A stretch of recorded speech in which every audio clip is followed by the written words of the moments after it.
It would seem the Democrats are getting a cold, hard lesson in what happens when you restrict the abilities of the police, demoralize them, and not let them do their job. Because the latest news is the DNC, which is going to be one of the most important moments this year, will not have, well, at least over 100 police groups, a better way to phrase it. They're basically saying we can't do it. Our hands are tied, so we're not going to be able to help provide the protection they need for their convention in Milwaukee. Now, to be fair, I don't even think there's going to be a convention in Milwaukee, so I don't know necessarily. I agree. Yeah, right. So like maybe why the story is not as. Yeah, go ahead. I was going to say maybe the story's not as big as we think it is. Why would they even need to have one? Because it's like they have obviously chosen Biden. They're going with Biden. Unless VP, maybe? Unless, of course, they are switching. What are they going to, try to decide who's going to be the VP? Wouldn't Biden just choose and then be like, this is who it is? There was a woman from the DNC who said to, I think it was Bill Hemmer on Fox News, we are not having this convention to nominate Joe Biden or something like that. Okay. And I ended up doing a big segment on it because everybody was like, what could she possibly have meant by that? Did she let it slip? They need to have the convention. She said, we need to have it. And a lot of people were like, they're going to nominate somebody else, aren't they? That's what I've been saying. So what's going to happen? Like Joe Biden's going to walk out, but then a giant ship is going to crash onto him, and Hillary's going to walk out. She's going to pull the shoes off his feet and put them on, and then she's the nominee now. No, he'll walk out and make an announcement that he finally is going to admit to having early onset dementia. And no, I'm being a little much, but gotta be more. He's going to say something that unfortunately, I really appreciate all of you, coming out for me, but I'm going to step down and we're going to allow this wonderful woman who you all know and love.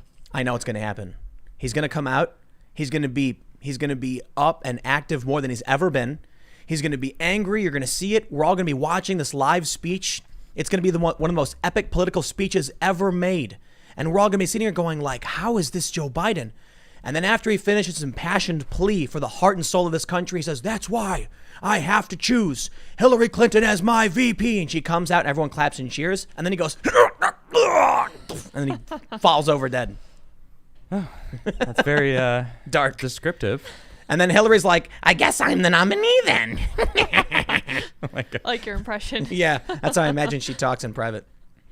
So they're gonna have a DNC.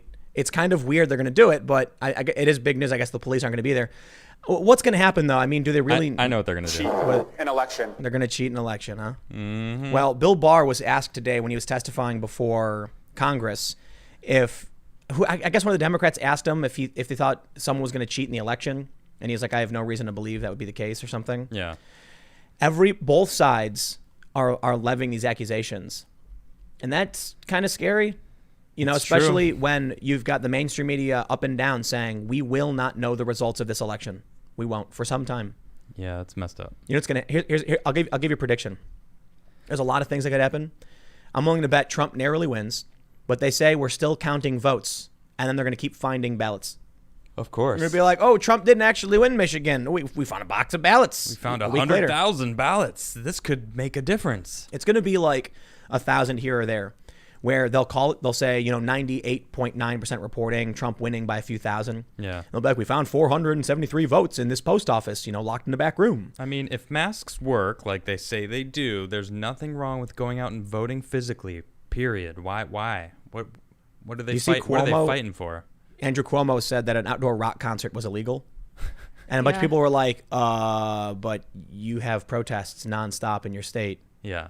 For Black Lives Matter. Didn't he go out? I don't know if Cuomo I don't know if did. He actually did, yeah. I know de Blasio did, right. I know his little brother pretended to be quarantined on CNN and got caught. And then CNN, man, there was a tweet. I retweeted this guy. He basically said, you can really see in the metrics, LexisNexis data for New York Times, when they completely sold out the paper. Because, it was actually Ezra Klein of Vox who wrote, once the internet emerged as a principal news source, the mainstream newspapers immediately realized they had to be clickbait. They had to be BuzzFeed.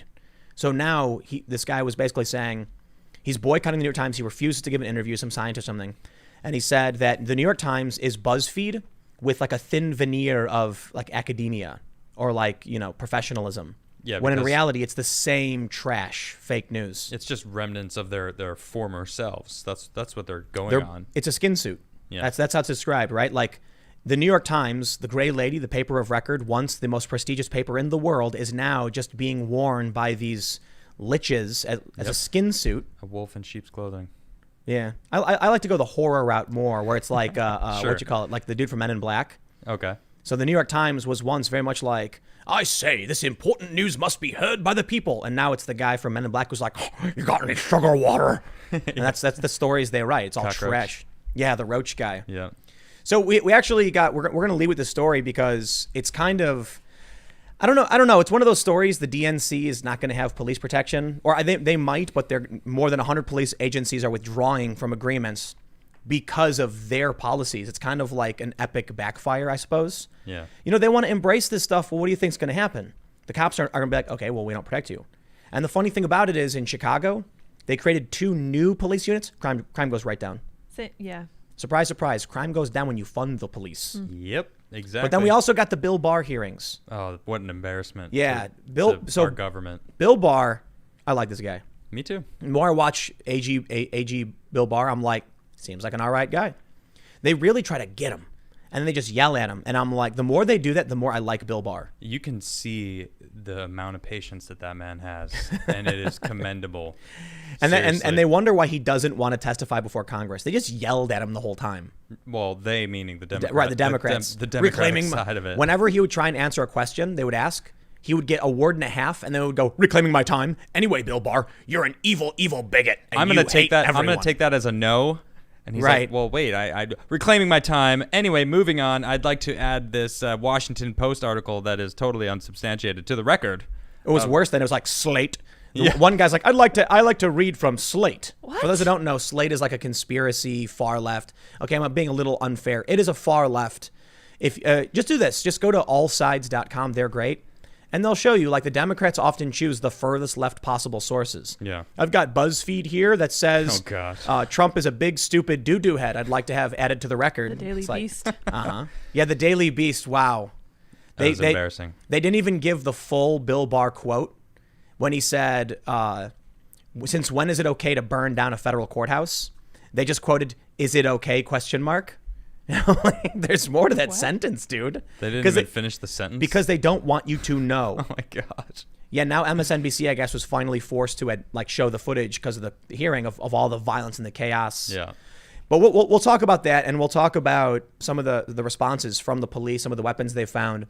And then we've got some other stories, too. I think we're going to talk about the censorship of Trump, because this is probably the scariest thing I've ever seen. If you guys don't know, Trump tweeted out a video of a bunch of doctors talking about hydroxychloroquine, Yep. and everybody banned it.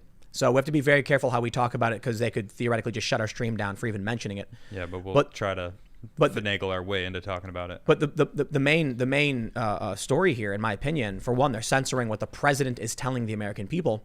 But more importantly, it was a news organization just live streaming a press conference. That's it. Yep. And they blamed the news organization for it. Didn't they ban Donald Trump Jr. also? Yeah. Yep. Because he shared the video.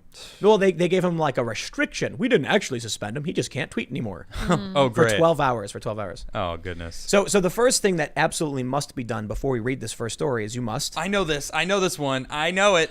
Smash that like button. Did I win? Yeah, you're correct, sir. I'm good. Your prize, Adam. What do I win? The amount of likes that we get from you saying it. So if the people listening really want to give you that present for winning, Gimme. they got to smash the like button. I want them likes. Also, don't forget. Smash it. Yes, give me them likes. Smash the subscribe button. That's how I get my sustenance. And the notification bell. And we do the show every Monday through Friday at 8 p.m. Let's read this here first story. Check this out. This is from News 7 Boston. I don't exactly know why it's from Boston, but it's a certified NewsGuard source, and they're telling us it's happening, so I'll take it, even though the DNC is in Milwaukee. Huh. Police agencies pulling out of Democratic convention.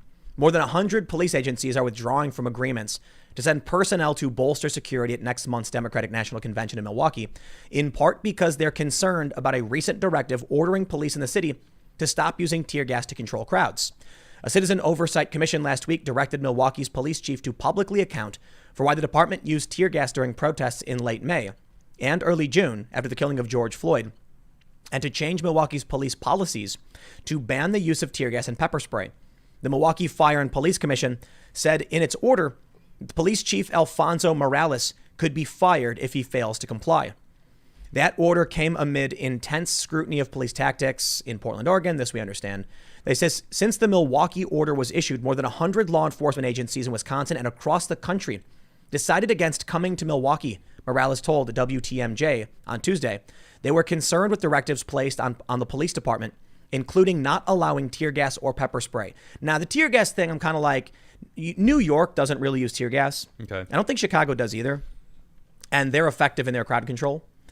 New York, New York does use pepper spray, but New York rarely engages in that kind of tactic or weapon, sprays. So I'm almost like, is that it? Well, think about the layout of New York too. I mean, you're closed in. The streets are not.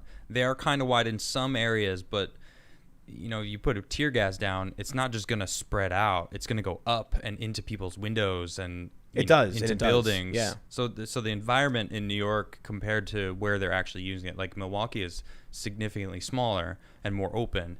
So it can disperse a little bit more. So I can see how it being a problem in bigger cities. A lot of people also don't realize that tear gas has to go somewhere. It doesn't just it's not just gone. Right. So I think for New York and Chicago, there was an issue with their plumbing systems. Oh, okay. Yeah, makes sense. Yep. Because New York is a big rock. It doesn't absorb or anything. It just goes into the water. Yep, just concrete. So I don't know exactly. Yeah, it's actually you can actually look at a map of Manhattan. This is really cool, and you can see a zigzag of skyscrapers. That's where the bedrock is, because cool. So the smaller buildings are on the weaker ground, and then they build out skyscrapers on the rock. Yeah, it makes sense. You ever see the videos of them doing the subways in New York? Mm-mm. It's just a massive rock, and they have this huge machine just ripping through. It's really cool, actually. Cool. Yeah. Anyway, so they say the convention scheduled for August 17th to the 20th at Wisconsin Center in downtown Milwaukee has been scaled down to a mostly virtual event, with only about 300 people expected to attend in person. Most of the speeches will be delivered online from other locations, though former Vice President Joe Biden has said he will be in Milwaukee to accept the nomination. Despite the event's smaller scale, police are preparing for potentially large protests in and around the venue. Oh boy. Yep. The left, as I see conservatives say this all the time, that the far left Antifa are the Democratic Party. That's No. exactly what I was thinking, though. Like, No. who's going to be protesting this place? The far left. And for what reason? They Why? hate the Democrats with they a do. passion. In Interesting. 2016, there was like 10 protesters at the RNC. Okay. It was boring, and I was like, wow, nothing. I thought, I thought the RNC, because of back in 2004, it was crazy. Like, I wasn't, paying much attention, but there were people brought Molotovs and shields, and they got arrested by the FBI and a bunch of crazy stuff like that. The DNC convention? The RNC Oh, in the 2004. RNC. Oh, okay. So everybody thought that 2016's RNC was going to be crazy because it was Donald Trump, and everybody's like, oh no, it's Trump, he's a bad person. And no, nobody showed up. But you know what? You know where they did show up? Thousands of people descended on the DNC, tried jumping barriers, were trying to knock them down, fighting with the police. What was their message? Did they even have one? The DNC or The people who showed up to protest the DNC. It was. I mean, do they ever have a message? Do they? They ever do, even but know it's what they're mad dejected. about? It's a bunch of different groups, right? Right. For the most part, it was the Democratic Party. Is complicit. They think the corporate Dems are evil. They still do. You follow a lot of these progressive personalities, and they will rip on the Democrats all day and night. Yeah. It's where we all get along. The corporate Democrats are trash. Yeah. And that's why I'm like, who's voting for Biden? Because the progressives, I really do think the far left, at least some of them, want Trump to win. Did we talk about this the other day? A little bit? A couple times it's come up, yeah. Yeah, I remember back in 2016, there were some far leftists who hated Trump but told me they were going to vote for him, like people I knew from Occupy. Okay. And I laughed about it, and they were like, "Hey, man," they were like, "You get Trump in, it's all gonna go down faster." And I was like, "You think that if you vote for Trump, like the country is going to fall apart?" And like, "Oh, definitely," because their view was like voting for a celebrity TV personality over Hillary Clinton, who worked in the State Department, was like a sure path towards everything crumbling and falling apart. Little did they know. Right, ended up having the best economy of our generation. Yeah, exactly. Well, I mean, their argument now would be, no, we were right. That's what they're all saying. Because of what's happening now? Because of COVID, because of, the riots. They're actually, it's funny to see tweets now, like finally after 3.5 years, where they're like, I knew the Trump presidency was going to be a disaster. I'm like, oh, shut up. No, you didn't. We had 3 years of the best economy we've ever had. Yeah, exactly. And all you did was scream the whole time. And none of this is his fault. It's COVID and then Democratic, leadership being terrible at their jobs. It is. Yeah. That's what's funny about how they're attacking him over the federal deployment in Portland. Right. Because it's like, you complain that he's not doing anything about the lockdowns, like he should mandate every state to do it. Yep. Then you complain when there's a small group of people defending a courthouse in Portland. Yep, that's it. That's just the stupidest. There's no way to win. Rightly so, defending this courthouse because it's being bombarded nightly for weeks. Now, how long has it been being attacked? 60-something days. Well, that's when the riots started in Portland, but when it was like the 35th day that the 39th is when they breached the doors. Oh, when they breached the doors. And started a fire inside or whatever. Okay. But they probably were attacking it before that. Right. They were trying to set up, initially they were trying to set up the PAZ, I guess, the Portland Autonomous Zone, or you call it. I don't know. I don't know what district so it is. At least 30 days, though, at least, that this courthouse has been being attacked. Yeah. Yep. It's crazy. And it's funny how Trump actually wasn't doing anything. Some conservative personalities were saying that Trump was being told to not engage because people liked the protests. So Trump basically was like, okay. Yeah. And then he made his stand. Now they're trying to argue that Trump made his stand at Mount Rushmore, and he was all on July 3rd. He's like, we're going to do this, that, and this. The only problem, the riots had stopped. Trump was too late. With Trump, it was a month earlier. It was a month before he even said anything. He wasn't sending people out. He said it's up to the states and the cities, man. Yep. They're the ones who got to take care of it. They've made it really clear over the past couple months, too, that we are in control. You back off. Well, I'll tell you what's funny, man. This is Milwaukee, where the Democratic National Convention needs to have their gathering. I don't know what they're gonna do. I'll tell you what. Let me just speculate real quick. Joe Biden vows to be there. There's gonna be massive protests. No one thinks a lot of people think Joe Biden won't be the nominee because it's just like, I don't think so. That's me. So is there a possibility that something happens there with a lack of security that results in Joe Biden not being the nominee? Interesting. That could result in a massive boost in sympathy for the Democratic Party. I'm going to need more information. What are you speculating? I'm speculating that we're sending a very old and feeble man into the fray with no security is a really, really dumb idea. Yeah. Joe Biden absolutely must have security, and I'm sure he will have Secret Service. Hopefully that's enough. They need their police. Yeah. This man needs to be protected. You don't got to like the guy to recognize, I don't care who you are in politics, we can't have crazy people going around doing crazy things. That's absolutely true. But I'll tell you what, man. Yep. If something happens to Joe Biden because the cops say they're pulling out, I'll be furious. Yeah. But I'll tell you what, a lot of people will be very, very, very sympathetic to the Democratic Party. Man. They will be. Well, we're calling it here, so I'm not calling anything. I'm saying all right, well, I'm through you, I'm saying if that happens, we already called it out and see it ahead of time, and it's like it's not even rather conspiratorial. It isn't. Gotta say. No, it isn't. It's absolutely not conspiratorial to say sending in a presidential candidate into a city that expects large protests with no police presence is one of the stupidest things you can do. And I tell you what, it's not conspiratorial at all to say loathsome, greatly loathed Obama administration VP, no police, large protests, very dangerous for an old man. Very dangerous. I don't know.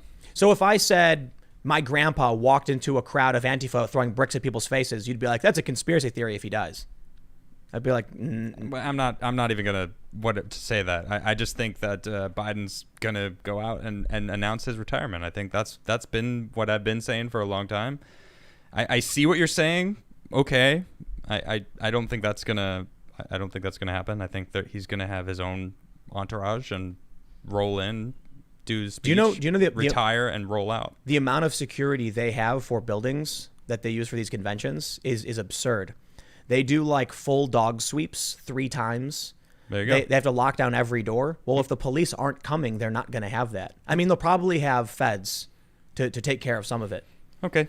But they need police.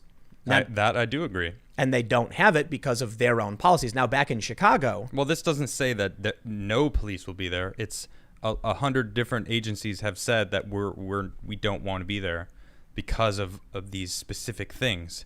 You know, that's not to say that they're not even going to show up. It's that they're upset that they can't control a crowd like they would like to if they needed to. So they're calling attention to a specific problem that they see because they're police and they've probably dealt with this many times before, so they know what's coming. They're just covering themselves. I don't blame them at all. Well, this is interesting. It says not all police departments withdrew because of tear gas. Apparently, does this mean there's no police? It says Madison withdrew because of COVID. Madison originally committed to providing 100 officers to Milwaukee for what was, maybe they're only referring to this group, but this is interesting. I don't know. They say that Fond du Lac police chief William Lamb told the Milwaukee Journal-Sentinel that the agreements were collapsing, saying he expects other agencies in the state to also withdraw. Lamb chairs the Wisconsin Police Executive Group, which is made up of police chiefs from cities with populations of more than 20,000 people. Lamb sent a letter to Milwaukee police on July 6 outlining his organization's concerns about limiting the use of tear gas and pepper spray. West Allis police first sent a letter to Morales with concerns, and they basically say the same thing. I think they would just cancel it. I really do. I think they'll make it virtual. So. I think you're right. I think that there's the chances of them just going, no police? All right, well, the DNC will just go online and Biden can stay in his basement. Exactly. They're going to keep him in his basement. Dead serious. Yep. They're going to... That's all they've been doing. I know. There's no, there's probably not even going to be a debate, and because of COVID, Trump can't have rallies. Yeah, this is a ridiculous election cycle, man. You know anything to shut him down. Anything. That's what a lot of people are saying. Like, all of this is ridiculous. They just want to try to beat Trump in any way possible. And what I've been saying for months now, they're firing on all cylinders, firing every single thing they got because they know. The average American's like, Trump's good. We like Trump. We like our economy. We like making money. We like being safe in our homes. Period. We could get a little conspiratorial and argue that the Democratic governors are colluding to restrict Trump's abilities to campaign, and they're trying to destroy the economy. We could get conspiratorial, but I don't think we need to. My question is, why is it that Andrew Cuomo will allow Black Lives Matter rallies and protests, Bill de Blasio will, and then condemn some like an outdoor concert, which is the same thing basically. Yep. Why did Phil Murphy, the governor of New Jersey, have these two gym owners arrested? Meanwhile, the gym is literally connected to a Dollar General with probably hundreds or thousands of people coming in and out every day. Yep. And they wanted to have a small handful of people, like a private limited membership thing for their gym. They got arrested. Why? That makes no sense. Yeah, the hypocrisy is real. We see it all over the place, and people are seeing it. I'll tell you what, man. Mm-hmm. I'm one of those people that absolutely hates conspiracy theories. Okay. And I want evidence to lead me to the conclusion. Yep. But with as crazy as everything has been over the past few months, I've never been more conspiratorial. And there are some other journalists and high-profile like political personalities I've texted with, and they all basically feel the same way. Like, how is this possible? How are all of these things? You know what, man? I just can't buy it. I can't either. Why would they allow Black Lives Matter protests and then argue that everything else has to be shut down? Because the Black Lives Matter protests were helping the Democrats. Yeah, exactly. It's a fact. Gallup just released a poll saying 2 out of 3 people supported the protests. So even people who understood that COVID was bad apparently agreed, or the polls are wrong. Because I'll tell you what, man, I can't imagine being somebody who got fired from your job and then going, I'm not allowed to work, but I love the protests. I'm not allowed to go to church. But I love the protests. But I love the protests. Can't go to a funeral. My father is getting chemo on his deathbed, but I love the protests. I don't buy it. How many stories have I heard of people not even allowed to go visit their dying parents that then ended up dying, and they weren't even able to say goodbye just because they weren't allowed to go to the hospital by themselves alone to visit their dying parents? How many? And yet these people are out marching together, dancing in the streets with no masks. It's like, yep. I want to state, there's nothing wrong with peaceful protesting. That is not what we're talking about right now. I love peaceful protesting. We are talking about the hypocrisy of allowing the protests and not allowing anything else. That's the problem.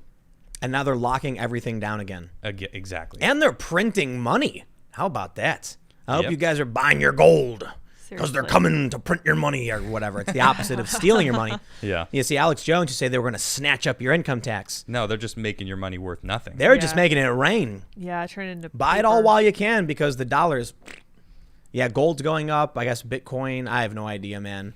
When I found out that they were going to start printing money again, I was like, I look at my Facebook and I see all my progressive friends cheering, like, yay, print more money. And I'm like, you really have no idea how money works. No, they don't.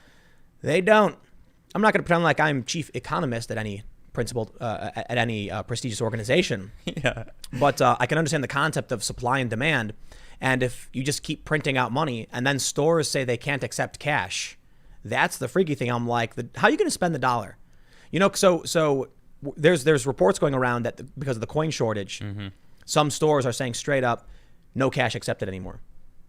So I'm thinking this, okay, if my local stores won't accept cash because there's no coins, so what? I hire like someone to mow my lawn. They walk up and they're like, that'll be $50. And I pull out a $50 bill and they go, what am I supposed to do with that? Well, it's money. I know, but I can't spend it. Can you just PayPal me or something? You'd be like, oh yeah, I guess. All of a sudden the cash becomes worthless. Yeah, and every single transaction with anything is suddenly now tracked. Man, I'm glad I got Bitcoin. I don't got a lot, but I'm glad I got cryptocurrencies.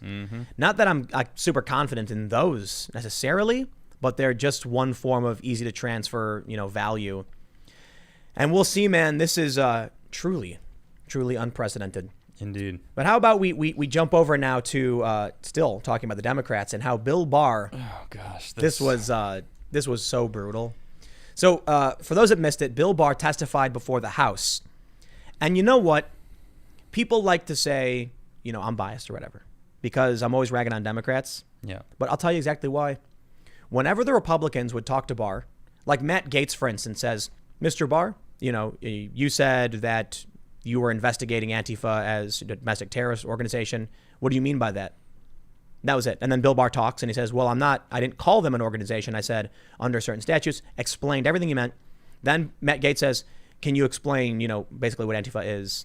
He's like, I saw Jerry Nadler, a Democrat, say it was a myth. And then he asked Bill Barr to answer the question. Then Bill Barr answered the question. The Democrats would go, Bill Barr, you are a stooge and a lackey for Donald Trump, and we all know it. Explain yourself. Oh, well, I'm reclaiming my time. No, you're a lackey and everybody. And that was it. Yep. The whole time the Democrats were grandstanding and yelling.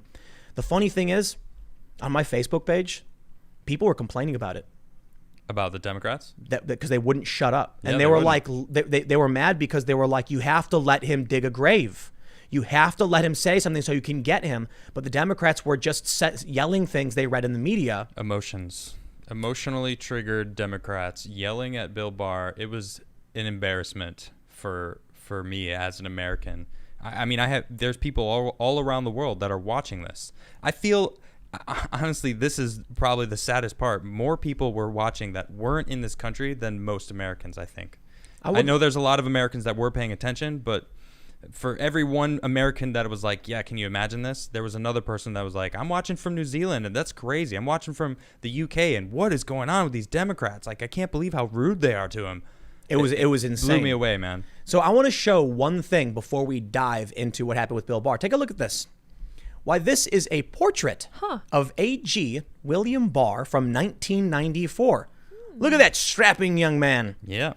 Well, I don't know how, he's probably in his 50s or something, 40. Middle-aged. Bill Barr was the AG before, and nobody had no problems. I mean, I guess there's always controversy and criticism for various people in various administrations. But this is a dude that served as AG under H.W. Bush, retired. He worked in private sector, corporate, retired, and then decided to come back. Apparently, he said he had no dealings or interaction with Trump before this. He was asked to come back. He said he would. He was retired, apparently very wealthy. I'm not, I did a quick Google search. Apparently, he's got a lot of money. Okay. What reason did he have to come back and be the AG? Because he probably felt that America needed him. Wrong. Excuse me, wrong. I'll tell you exactly what happened. Bill Barr, all of a sudden one day woke up and had an epiphany. I'm going to be a stooge for Donald Trump, a man I don't talk to. That was it. And then he sat by his phone and Trump called him and he goes, please, Trump, tell me what to do. I want to do whatever. It's ridiculous. Bill Barr just probably wanted to clean things up and take care of this. And exactly what I said. Right. You catch the sarcasm in what I was saying? Yeah. That as if he was actually going to just serve as a mobster crony for Donald Trump. Well, that's what I don't remember which one of the Democrats straight up said to him. They were like, they basically called into question his honesty in the oath that he took. And he straight up said, like, no, I'm going to choose the law. I will always be on the side of the law, period. And they were just like, well, that's disappointing that we can't get a straight answer out of you. Are you kidding me? You said if he's going to use his position to like help advance Trump or, and he was like, no, I'm going to always side with the law, period. And they didn't get the answer they wanted. And that was almost every interaction. Absolutely. They didn't get the answer that they wanted. So let me return some of the disrespect by showing you this tweet. Hey, Jerry Nadler, you may take a nap during a hearing, but AG Barr is not allowed to get a 5-minute break. And in this video, look, you see him dozing off. Look at this. I got to say, I have nothing but disdain for this man. He's so rude. He's falling asleep. You see him drooping off. Oh, I'm so tired. His hand is sloping. And then, oh, wait, what? What's happening? Oh, let me pluck something out of my ear and then wipe it on my hand. Oh, what is this? And then he falls asleep again. I don't know if you actually... He fell asleep again? Keep going. Right here.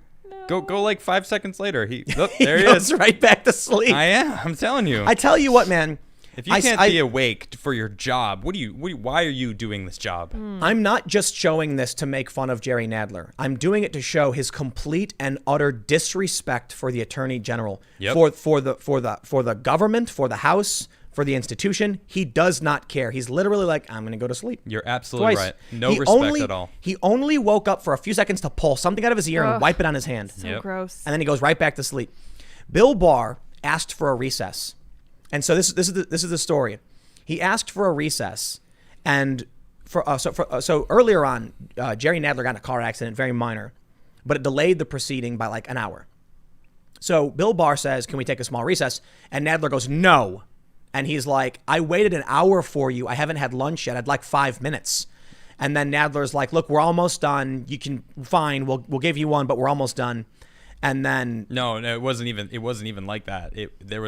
He argued with him a little bit longer. Do you really need to do this? We're almost done.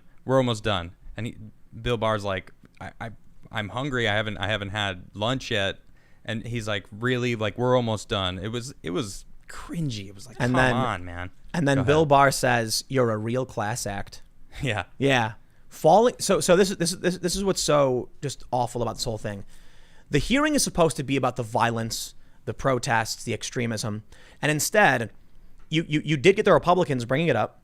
You end up with the Democrats grandstanding on various moralistic issues where they want some kind of symbolic victory by attacking Bill Barr. Nonstop with that too. It was ridiculous. Bill Barr was one of the smartest hires Donald Trump has ever made. Yep, I agree. He was the former AG from back in the early 90s. He's got his portrait painted of him. No problems. Nobody, how come, where's the complaints from the past work he's done? Bringing him in was clever. It was smart. Yep. Because he served honorably. He retired. He went and did his corporate life, came back in. What are you going to say about him? All of a sudden, he decided just today to be corrupt. Reclaiming my time. Yeah. Yes, it is my time, so I am reclaiming. Did you hear that one of them straight up like ridiculed him? Like, we don't have enough time. Yeah, you have to respect me because I have the time, so I'm reclaiming it. It's like, why are you wasting your time saying what you just said again just to like grill him? Like, oh yeah, got you. Like, shut up and get to the point. If your time is so limited, why are you wasting it trying to lecture this man who clearly knows more than you? Let me get to the point with this tweet here from Shem Horn.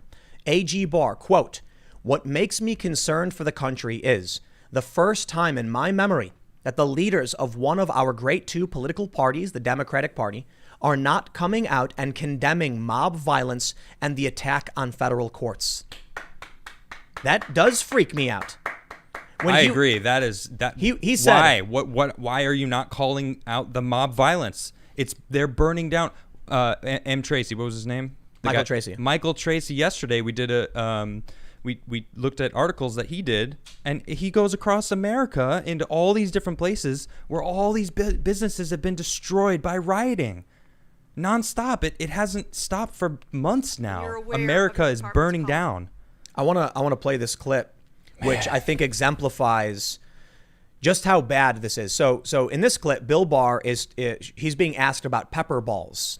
They're asking Bill Barr about clearing protesters in front of D.C. Because Trump had a photo op and stuff like this. Watch and listen to this interaction. Did it decide not to play now that I tried to? No, it's not going to play. Yeah, it doesn't like you anymore. It's like, how You had your chance. how dare you? Here we go. Chemical dispensing system. So while you, in a quote, said it's not chemical, you today confirm it is chemical, and you're aware of your department's policy, are you not? Pause it. What policy? The one I've just provided to you. What does it say? What's the policy? Well, I showed it to you. Finally, whether or not you authorized it at the time, perhaps you weren't listening. I didn't see the policy. What was the policy Clearly in you weren't there? listening. Fine. Oh my goodness. Whether or not you authorized the use. Why are they treating the attorney general like an evil villain instead of actually asking him questions to figure out what's going on with these riots that are sweeping our country? Exactly. And the question that she was talking about just before this, when he said it's everything is chemical. So when she just like took that one line and said, "See, you just admitted that it's chemicals," and it's like, yes, he's saying everything is chemicals. Like all the pepper balls or whatever, they're all some form of chemical that's put in there. It's not just water, or then it would just be water balls. I don't know. So I'm gonna give a shout out to Will Chamberlain on this one. Yeah, man. Will Chamberlain tweeted, "They won't let Bill Barr answer questions because they know he's right." Boom. Yep. Nailed it. Boom. It's really simple.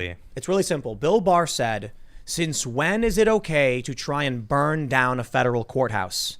How is this okay?" How are you defending that? And there was not a single Democrat said, "It's wrong, you're right. It's absolutely incorrect." The problem is they are losing on this front. Yep, they are. The protests were openly supported. This is one of the biggest, you know what, man, the Democrats have made mistake after mistake over and over again. Impeachment was a mistake. Now what are we seeing?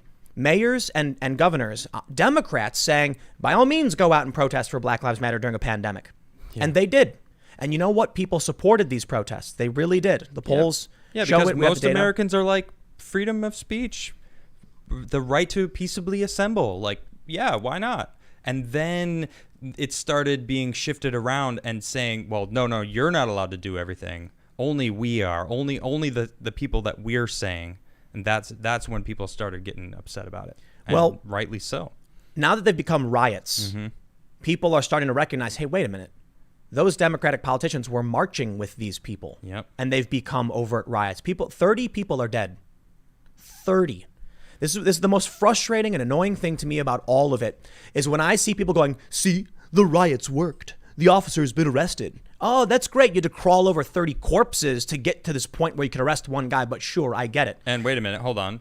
He was arrested before all these riots started happening, so your whole argument is null and void. And then they defund the police, crime skyrockets, tons of people are getting murdered. Yep. Now the DNC is not going to have, at least 100 different police groups. They're pulling their officers out. What have they accomplished other than more chaos, pain, and suffering? While they dance around and cheer, they've done it. Oh, man. It's ridiculous. Yeah, man. Well, in Chicago, they launched 2 new units. One is it's called the Critical Incident Response Team, specifically for protests and riots. Crime has gone down. They have an anti-crime unit, which I guess is targeting gun violence. Crime has gone down by a decent amount, actually. Nice. Well, there That's you go. Good to hear. So there you go. You fund the police. I tell you what, man. I don't understand how people can watch. You know what? Let me start over. Let me show you. Take a look at this tweet. Timothy Burke says, "Well, this was remarkable," and it's Miss Jayapal yelling at Bill Barr. Not asking him a question. Oh man, yelling at him. She straight up said to him, "I'm losing my patience, or I'm losing my temper." I think is her words. I'm losing my temper, sir. I'm losing my temper. It's like, whoa, like, She's calm it down. Check your emotions over at the door when you come in here to an official, this is official. This is the government. Why are you so emotional? Check that at the door. in this video that is being shared and is very viral on the left with 2.3 million views. Wow. She says, how were you not aware that armed far-right men with, like Nazi flags and Confederate flags were marching in Michigan and demanding the beheading of the governor or whatever? And Bill Barr tries to speak, and then she yells him down. Yep. And a lot of people immediately, like on the right, were like, those protests, for one, were peaceful. Yep. Two, were on state property, not federal property. Also true. And that's the point being brought up. The feds sent out by Trump are only protecting a federal courthouse that is under attack. Yep. So what I end up seeing here is an overly emotional variety of Democrats, including Nadler himself, who just the other day said Antifa violence was a myth. Then they play this video and he's like, you're just trying to get Donald Trump reelected. You have this overly emotional response that ignores the evidence.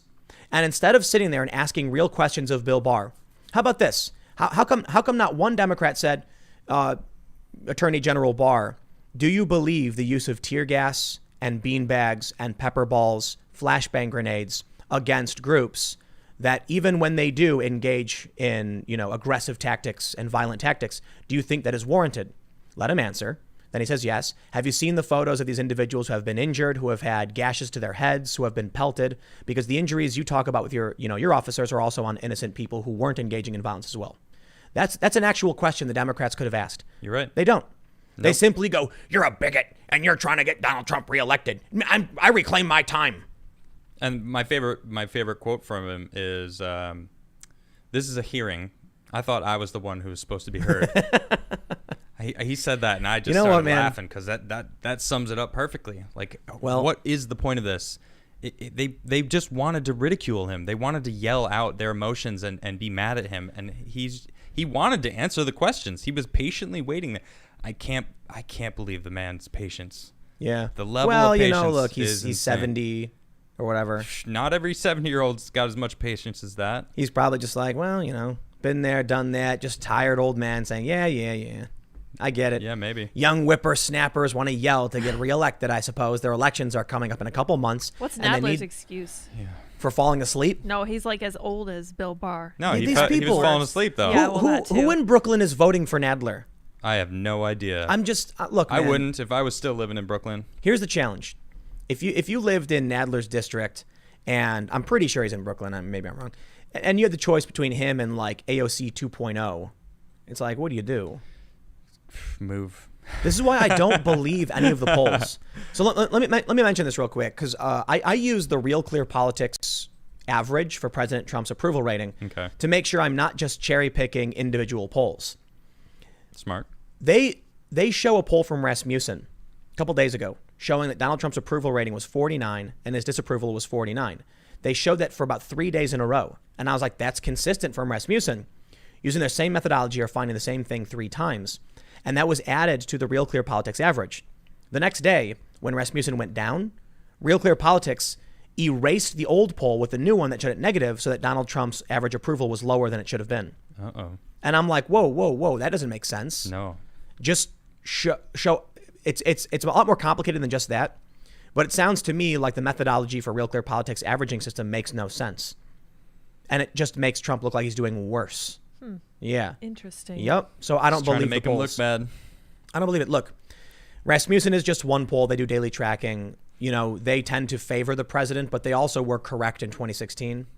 I can't tell you what's going to happen, but I just really can't believe, unless it's true, that most people don't pay attention. And if that's the case, then help us all. Actually, no, the 50,000 of you could share shows like this, clips like this, our podcast. So maybe people can hear at least what we have to say. You can disagree with us 100%. Yeah. It's like we're not like the smartest people in the world. We're just dudes, hanging out talking about stuff we hear on the internet. Yep.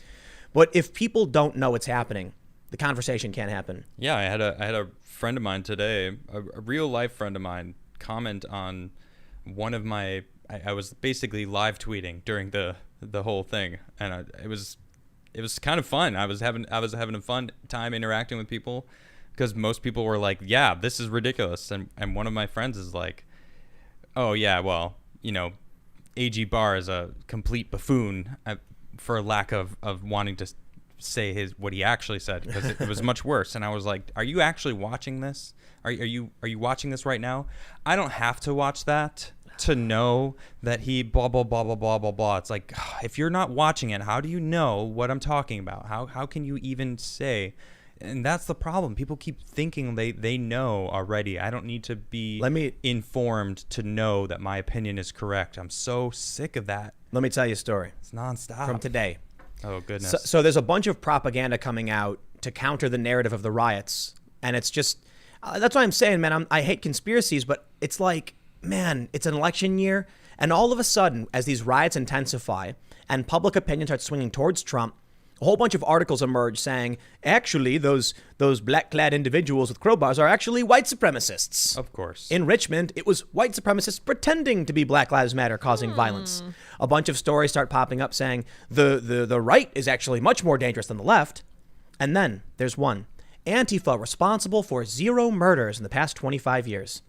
Somebody I know shared this, and my response was, they said something like, stop, tell me again who the real villains are, and stop bringing this up to me because I don't want to hear it. Yeah. And I responded with a far leftist engaged in a mass shooting in Dayton a couple years ago. The reasoning for it, we don't necessarily know, but he was a far leftist. A former Bernie Sanders volunteer shot up a Republican, or I think it was a congressional baseball game, shooting Steve Scalise. Okay. That was a Bernie volunteer who did that. And I was like, the problem with Antifa is not how many murders they commit, which, sure, you can go ahead and say it's 0. It's that they're bad people. They're violent, and they attack and threaten people to get their way. And I was like, just because we know one group of people is extremely bad because, like fringe far right, doesn't mean that Antifa is good. I hope you'd be willing to keep an open mind. There's a bit of back and forth, and this person's actually definitely like progressive leftist. But they're nice. I like them because we actually have conversations, and we'll have a real conversation about the issues. But then it's the other people who jump in, who are like rabid, and for lack of a better term, where all of a sudden I had to block some of them because they're like screaming, it's all like you're an evil Nazi and all this other stupid nonsense. And I'm like, bro, like I may disagree with this other person posting about Antifa, but we're actually having conversation and finding things we agree on. So I block some of these people. Ultimately, here's what happens. I said, the problem that I see with Antifa is how you have these white progressive college kids who grew up in like middle to upper class neighborhoods. They show up to poor neighborhoods, riot and ransack and destroy small businesses. And I linked to Michael Tracy's story about these towns all across the country. Yep. And the next response was, Michael Tracy is a Nazi, don't read it. Oh my goodness. Yep. Where are they getting that information from? Making it up. Michael Tracy is not. He's like Leftist. he's a liberal. He's a liberal. He's not a like leftist. Yeah. I don't know what he is. I don't want to declare. I don't know what his political He ain't a positions are, Trump but fan. he's enlightened centrist. I think that's how you'd insult the guy. Definitely. But I like his work. I'm not saying it to be disrespectful. I think Michael Tracy does a good job. Yeah. And I responded with, Michael Tracy is a Nazi, and then someone else finally commented, that's ridiculous that you wouldn't read the story simply because someone said something like that. That's insane. Thank you. And then Whoever the original poster was like, I did read it. I couldn't find anything in there that would make it seem like this person was actually a Nazi. And I'm like, this is what these extremists do. Yep. Don't listen. Those words came from a naughty person. I don't need to read your sources because I am vindicated in my beliefs. That's essentially the same thing. Let's talk about the problem with Antifa. How about we do it? How about we do this? Take a look at this. Exclusive. Atlanta protesters, I love Breitbart puts it in quotes, embedded nails into fireworks, leaked FBI document states. And they show a photo of these commercial grade mortars they use. And we'll just read it. They say, Breitbart, Texas reviewed an FBI activity alert regarding the use of modified fireworks during the demonstration in Atlanta, which began on July 25th. The alert states that approximately 100 to 200 people dressed in dark clothing, backpacks, goggles, and helmets approached the ICE office in Atlanta. The subjects reportedly carried shields, bats, and large sticks. Following the attack that left 20 broken windows, bomb technicians discovered commercial-grade fireworks with nails embedded in the mortar shell. The document reads, Images of the modified fireworks show multiple large nails embedded in the devices. Organizers called on people to come out in solidarity with the, quote, freedom fighters of Portland, Breitbart, Texas reported. A video tweeted from Atlanta, shows multiple fireworks exploding around the doors and windows. Now, look, there's speechless. I didn't see that before you showed me that, and that's crazy. The nails being embedded in them? Yeah, that's insane. So you can see right here, right? They're pressed into it. Yep, that's crazy. In Portland, there was a report, this is from the New York Post, I believe, that one officer got impaled in the hand because Antifa had been laying nails out. Wow. So they like grabbed for something and then got a nail through the hand. Something like that happened. Yeah. And people, some of the cops got burned, covered in welts. There's one photo that was talking about the injuries, and it looks like one of the officers was a bike officer. Okay. And he got a gash on his calf, which you can see it looks like a bike injury. And so the tweet said something like, our officers were injured, this, that, and this. And they show an image of the officer with the injury from his bike. And then people are like, they're lying. He didn't really get injured by the protesters. He got injured by his bike. And I'm like, that's the stupidest thing I ever heard. You know why? If a police officer is riding his bike and a bunch of crazy leftists start throwing things and attacking him and he slips and gets injured on his bike, it's not his fault. He didn't just fall off his bike randomly. He was attacked by people. Yeah. So if they're showing you a photo of a fight between far leftists and cops, and a cop falls off his bike and gets injured, and they show you that, why does it matter if it's like he fell off his bike? You made him fall off his bike. Oh, man. You're right. Yep. That's crazy. Oh, you want to show the... Yeah, I pulled that up because I don't think we can actually play the video on YouTube, to be honest. Oh yeah. Well, Yep. We could just talk about it. So this is actually from last night. Andy No is great. He's covering all sorts of on the ground stuff. You know, he's got all his different sources that he passes along to the public eye because he's got a platform for it. So this one here is specifically a bomb was I say bomb because it was a bomb. It was definitely a bomb. Yeah, it was definitely a bomb. It was something significantly bigger than a mortar. It wasn't fireworks. It was clearly it is a boom. It sounded kind of like a giant like fireball a small erupts. Grenade. It wasn't fireworks. It was an IED. You're right, absolutely right. Yeah. So yeah, and you can go find it on his page. Well, look, I also retweeted this. And it's crazy. They're clearly, yeah, you can we'll probably get in trouble for doing just as I kid you not. Wow. Really? Why? Yeah. Why? Let's just play it, whatever. You guys ready? It might be loud. Just play it. Yeah, that's serious. That's not fireworks. Nah, it's not. That wasn't fireworks. No, this is definitely they're elevating what they're doing. They're clearly really trying to get into this courthouse for some whatever reason it is. It's insane. I think the intention for a lot of the explosives they're making is to start fires. You can see that after it goes off, fire kind of goes up the side of the building for a little bit before going out. Mm-hmm. And they've been trying to burn the building for quite some time.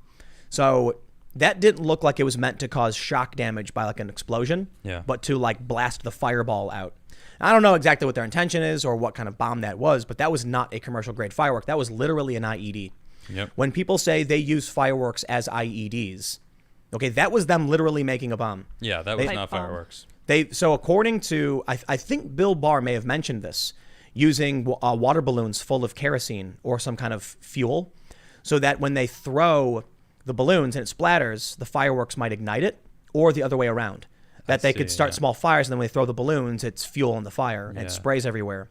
That's what I think all those mason jars that were set 2 nights ago, they were finding all these mason jars around the fence, but they didn't have like a rag in them like a Molotov cocktail, but they were filled with some sort of liquid. I think that's what it was. Yeah, you know, kerosene or something. Well, and it would hurt, you know, a glass jar filled with water, like a mason jar sealed with water. That's fairly heavy.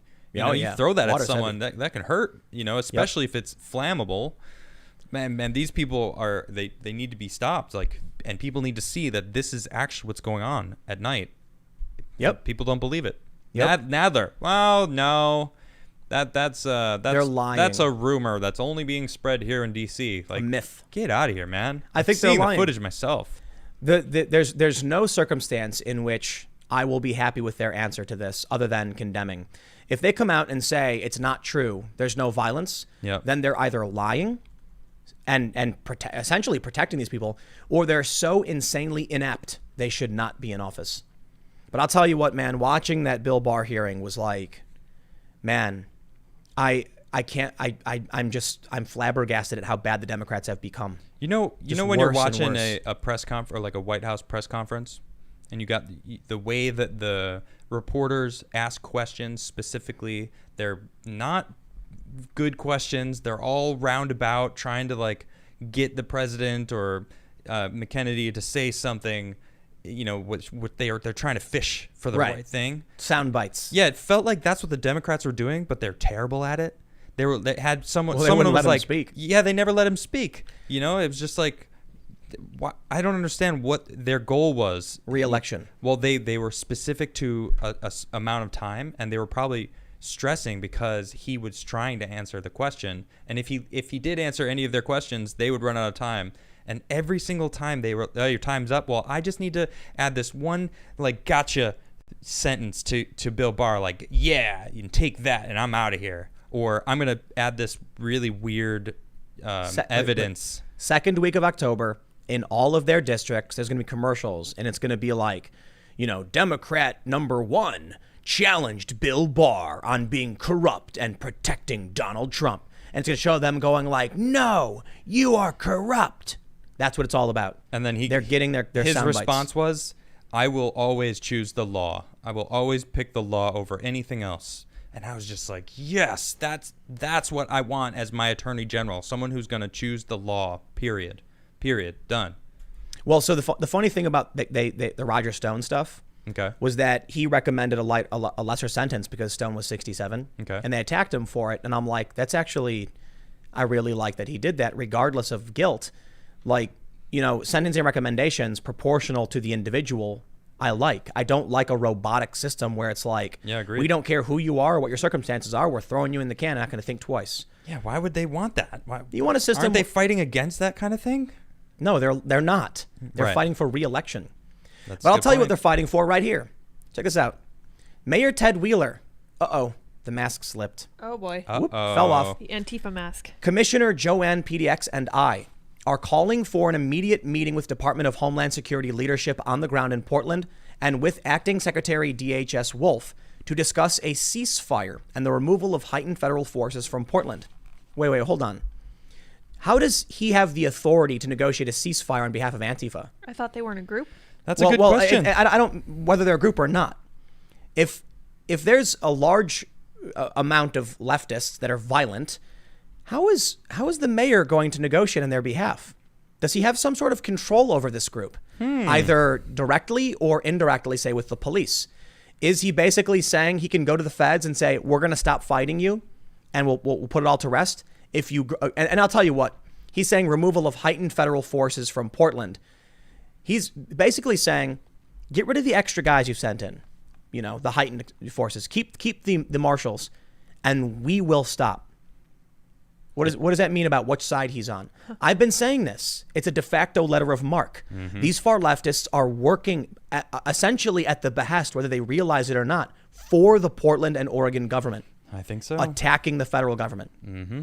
At the very least, what Mayor Wheeler is saying is that he could crush this protest, this riot at any moment with the police, but he's choosing not to.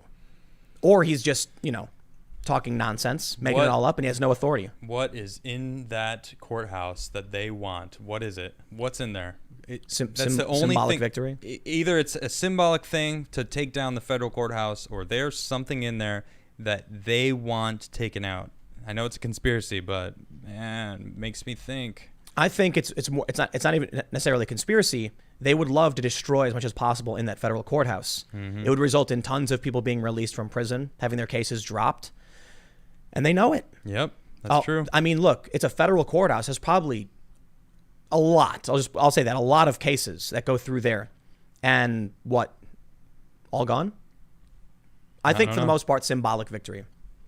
But the bigger issue I have is when we talk about the Democratic governors and mayors marching with Black Lives Matter, allowing them in the face of the lockdowns, it's obvious they're aligned with them, right? Yep. Then when the mayor of Portland joins them, it's like, okay, now hold on a minute. He's standing there and they're throwing explosives. Yeah. He's got to know what's going on. No, He claimed, no, I'm just out here. Then he's like, I'm working for you guys. Now he's actually saying we'll negotiate a ceasefire. Okay, this guy's been running the whole thing from the get-go. I'm sorry. Yeah, so either Antifa is a group that is organized that you can actually talk to, which is what he's implying here, or they're not, or they're a figment of everyone's imagination. Make up your mind, Democrats. Please. The American public is not as stupid as you keep thinking they are. And they're fed up. I know I am. Yeah. How is he going to... He could be lying. Just trying to trick the feds into leaving, even though he has no control over the far left at all. I think the more worrying thing is that, like I mentioned, they're trying to wield the far left to their advantage, and they think they're doing it. But then something changed. Public sentiment around the riot started to backfire on the Democrats, and now all of a sudden he's asking for a ceasefire. Yep. He's like, oh man, this is starting to backfire. We need to backstep. It's funny because I keep hearing from people, like I posted some photos on Instagram. There are a lot of photos you can see of storefronts that have signs saying, please don't hurt us. Yeah, it's sad. Because the far left goes around destroying business. The cops aren't the ones going around smashing out people's windows. Nope. So they're begging the leftists to leave them alone. And this is really, really bad for the narrative. When people in the suburbs see those messages, they get scared. Like, I don't want to live that way. I don't want these people coming to my place. Yeah. I see comments from people saying, I live in Portland and you're wrong. Everything's fine. And you know what I do when I see these comments?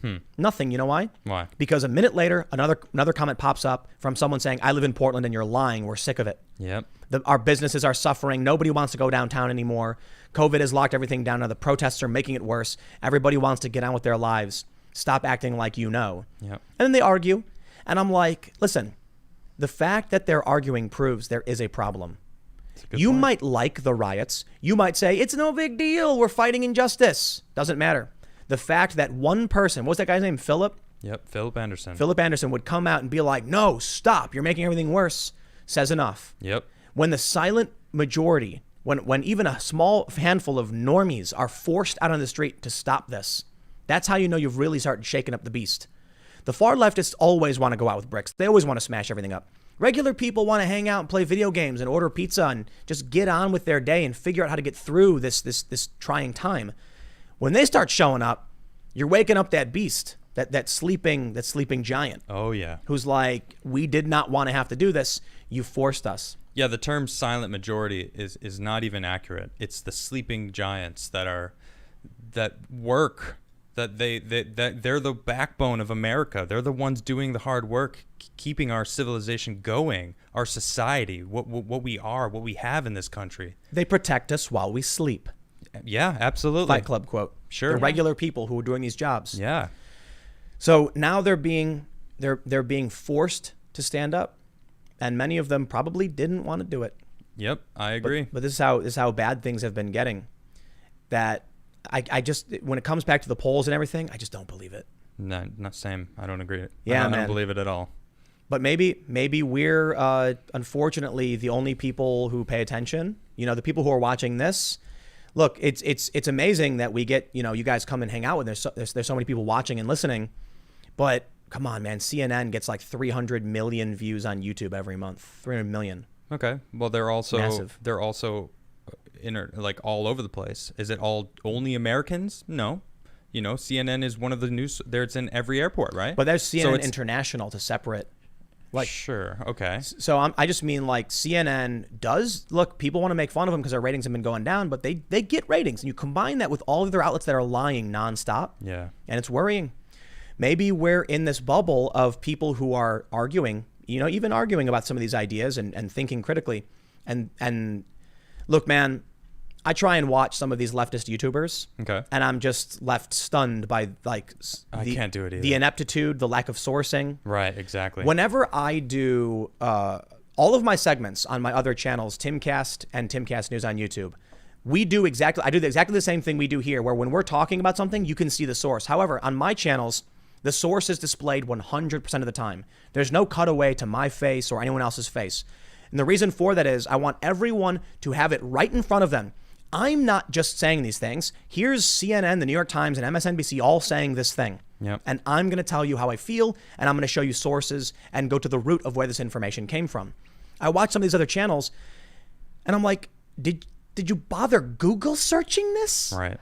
There was one instance where I think it was Ted Cruz was asked by Chuck Todd on Meet the Press, do you believe that Ukraine meddled in the 2016 election? And Ted Cruz's response was something like, I think the media, we've seen it from the New York Times to, Forbes and several other outlets, that yes, there were Ukrainians who were seeking to interfere in the election.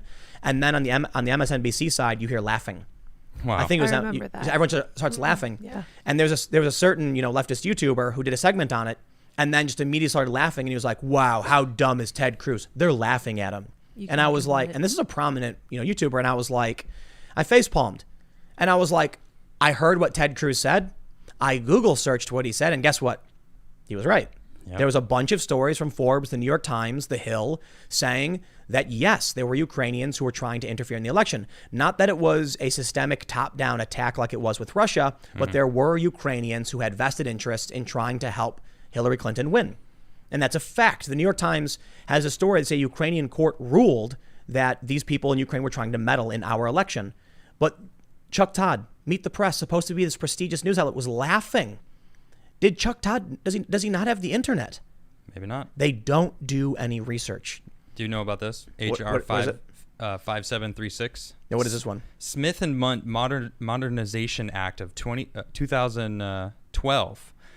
This kind of blew me away. So what this is, I'm just going to read it here. This is a law that was put into place here. It says, amends the United States Information and Educational Exchange Act of 1948 to authorize the Secretary of State and Broadcasting Board of Governors to provide for the preparation and dissemination of information intended for foreign audiences abroad about the United States. So this is basically like altering. So we talked about CNN and what they show the other countries, right? So this is amending that to make it so that they can use the same kind of stuff against America. It says intended for foreign audience abroad about the United States, including about its people, its history, the federal government's policies through press, publications, radio, motion pictures, the internet, and other informational media, including social media and other information centers and instructors. So, and what this says, it authorizes, you can't see it right here, it says it authorizes the secretary and the board to make all these available in the United States, motion pictures, films, video, audio, and other materials prepared for dissemination abroad and disseminated abroad pursuant to such act, the United States International Broadcasting Act of 1994, the Radio Broadcasting to Cuba Act, or Television Broadcasting to Cuba Act. So this is essentially saying that they can do it to anyone they want, including America.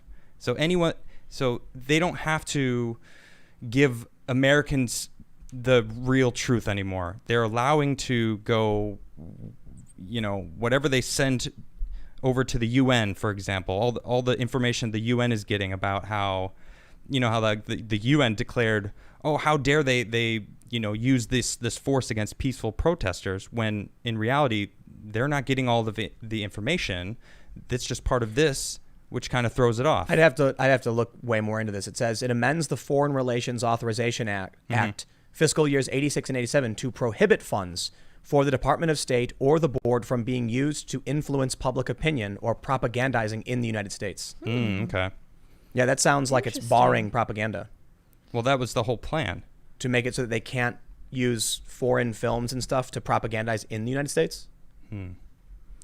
Yeah, I'm not super familiar. I know people were talking about Obama legalizing propaganda. Yeah, but I've never actually. This is the act that they were talking about, that they're referring to. But I have to. The challenge with a lot of these things is that you've got to go through what the original acts are. Okay. What they're amending and omitting. The one in 1946 or 48 that it's talking about.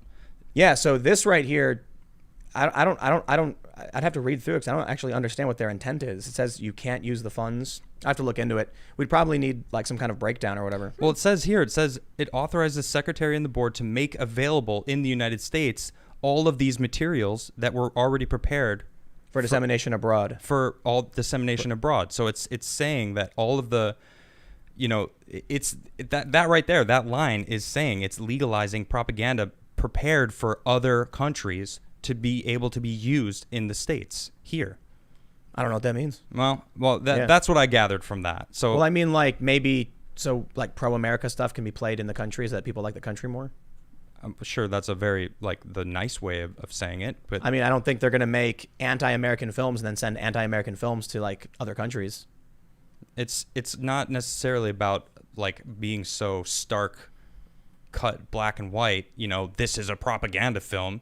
It's more about cutting out what Bill Barr said, like you said earlier, is it right? ? And then sending it across the world and sending it to America saying this is what he said, when in reality he was saying, do you think that it's right to assault a federal courthouse? That was the full question. When they're spouting only that one little bit. You can already do that in the United States under the First Amendment. Wow. That's one of the big problems we have. You want freedom of speech, you end up with journalists who lie and omit, and Yeah. they can. But let's talk about actual censorship. Yeah, that's true. Let's talk about this. Is one of the we saved it for last. In the event that we're going to get banned or something, yeah, because listen, here's the context. Donald Trump tweeted out a story. It was a video about these doctors. It was a press conference where they were talking about hydroxychloroquine. I'll be very careful about how we phrase this because, you know, we record these segments live, and if you say something out of line, they're watching the live streams. They will hit the X button and delete this stream midstream, just gone outright. But we got to talk about the censorship. Yeah. This is one of the most egregious censorship scandals in the history of this nation. I am not exaggerating by this. This may be a historical moment. The President of the United States sent out a video, a press conference from literal doctors. You can argue they're not good doctors, but they were actual doctors, and they were giving advice as they saw it. Perhaps they were wrong. That's fine. But if the president wants to send a message over a digital platform, why shouldn't the president be able to do that? Yep. All of the big companies removed this video. Here's the important point. Breitbart, which filmed the live stream, it got about 18 million views before it was deleted across the board. This was a news organization, whether you like them or not, they are protected under the First Amendment, filming a press conference, and they got all their videos nuked. Of actual doctors. Of actual doctors. Now, some of these doctors have said, apparently, or at least one of them has said things that are quite silly about, you know, banging demons or something. It's not the point. It's not the point. If the president wants to put something out, who is Twitter, Facebook, or YouTube to argue they have more authority than he does to address the nation? Let's go back in time. Could you imagine if there was a president in, say, like the 80s, and they decided to to address the nation, and all the big networks went, the president is going to address the nation on some very serious crisis and pandemic. Nah, cut him off. And then all of a sudden the channel just turned him off. Sure, they could choose not to amplify his message, but that to me would be ridiculous. Now they've started doing this. Yep. When during the height of the pandemic, Trump was giving daily briefings, and then all these networks started like cutting him off and no longer airing these because they were like, he's lying. No, it was because they were being made look bad. His approval rating was skyrocketing. Everyone was watching him, and then they were watching the news and going, what? You guys are crazy. That's not what he said. His approval rating was skyrocketing to the highest it had ever been in aggregate. And then all of a sudden they were like, cut him off. It's helping him. Stop. Yep. And so that to me is quite frankly insane. Now, to be fair, Trump was doing daily press briefings. At a certain point, you're like, maybe we don't just keep showing this every day. But here's the crazy thing. The ratings were up for these companies. Their ratings were improving by showing this. This is what the people wanted to see. They wanted to see the president addressing the crisis. And they liked it when he did. So they stopped it because it was helping him. Well, now the president and the president's son are being negatively impacted. Donald Trump Jr. received a 12-hour suspension for tweeting out the video where he said something like, wow, this video sure, challenges the narrative or something. Yeah, no, he said people are upset because this goes against the narrative the they're point pushing. Is, why not just remove the video like anybody else? Good point. Why did they suspend his account? Well, he's way more open against going against the narrative than the president is. So, how insane is it? Why does Twitter, Facebook, and YouTube have a medical advice policy? Why do tech companies have a medical advice policy? How is it that I can say over and over again, take advice from your doctor. Don't listen to the president or the pundits. Your doctor knows best for you. Enter the doctor.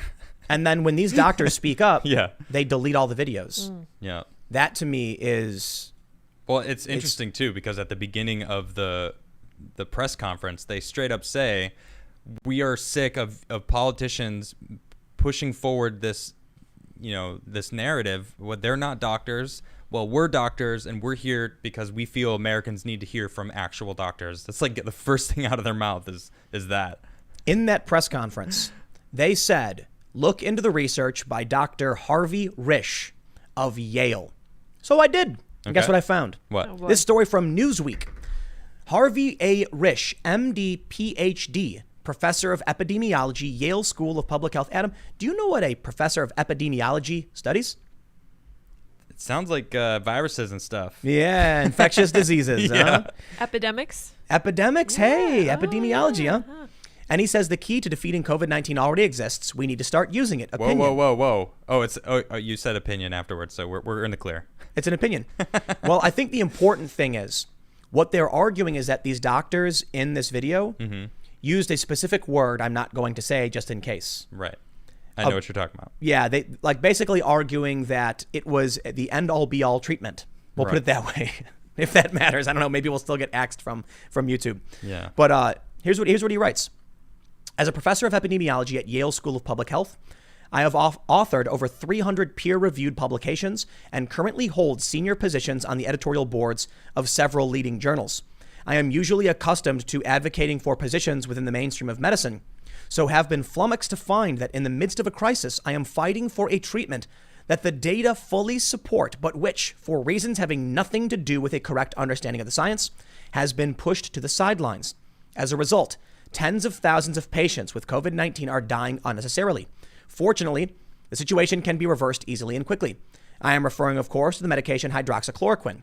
When this inexpensive oral medication is given very early in the course of an illness, before the virus has had time to multiply beyond control, it is shown to be highly effective, especially when given in combination with the antibiotics azithromycin or doxycycline and the nutritional supplement zinc. Let me tell y'all right now, I know full well saying these things could be a strike on this channel. It could be the banning of our content. There's a line for me. I've often talked about how there are certain things I'll, avoid because it's irrelevant. Yeah. Saying certain words or whatever. Or certain people's names. Or a certain name, a CIA whistleblower whose name I can't say, because you can still find the information so long as I can prompt you to look for it. This is a red line. A Yale MD PhD writing saying, here's what I believe, is quite literally the expert. Yep. Ivy League PhD, doctor of epidemiology says it. I don't know what expert is left. You can't go any higher than that. Yeah, Exactly. You can't.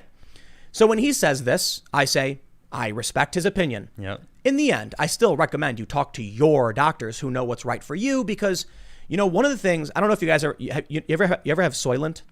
Yeah.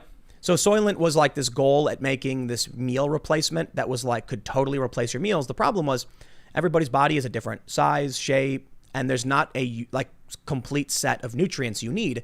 So it ultimately doesn't work. That's the point. Your doctor knows your health and what will work best for you. This opinion is interesting. So why is it that a video shared by the president showing similar opinions from several doctors is ban-worthy? Yep. I'll tell you what. I did a video on this earlier this morning on my other channel, Timcast News. It's still up.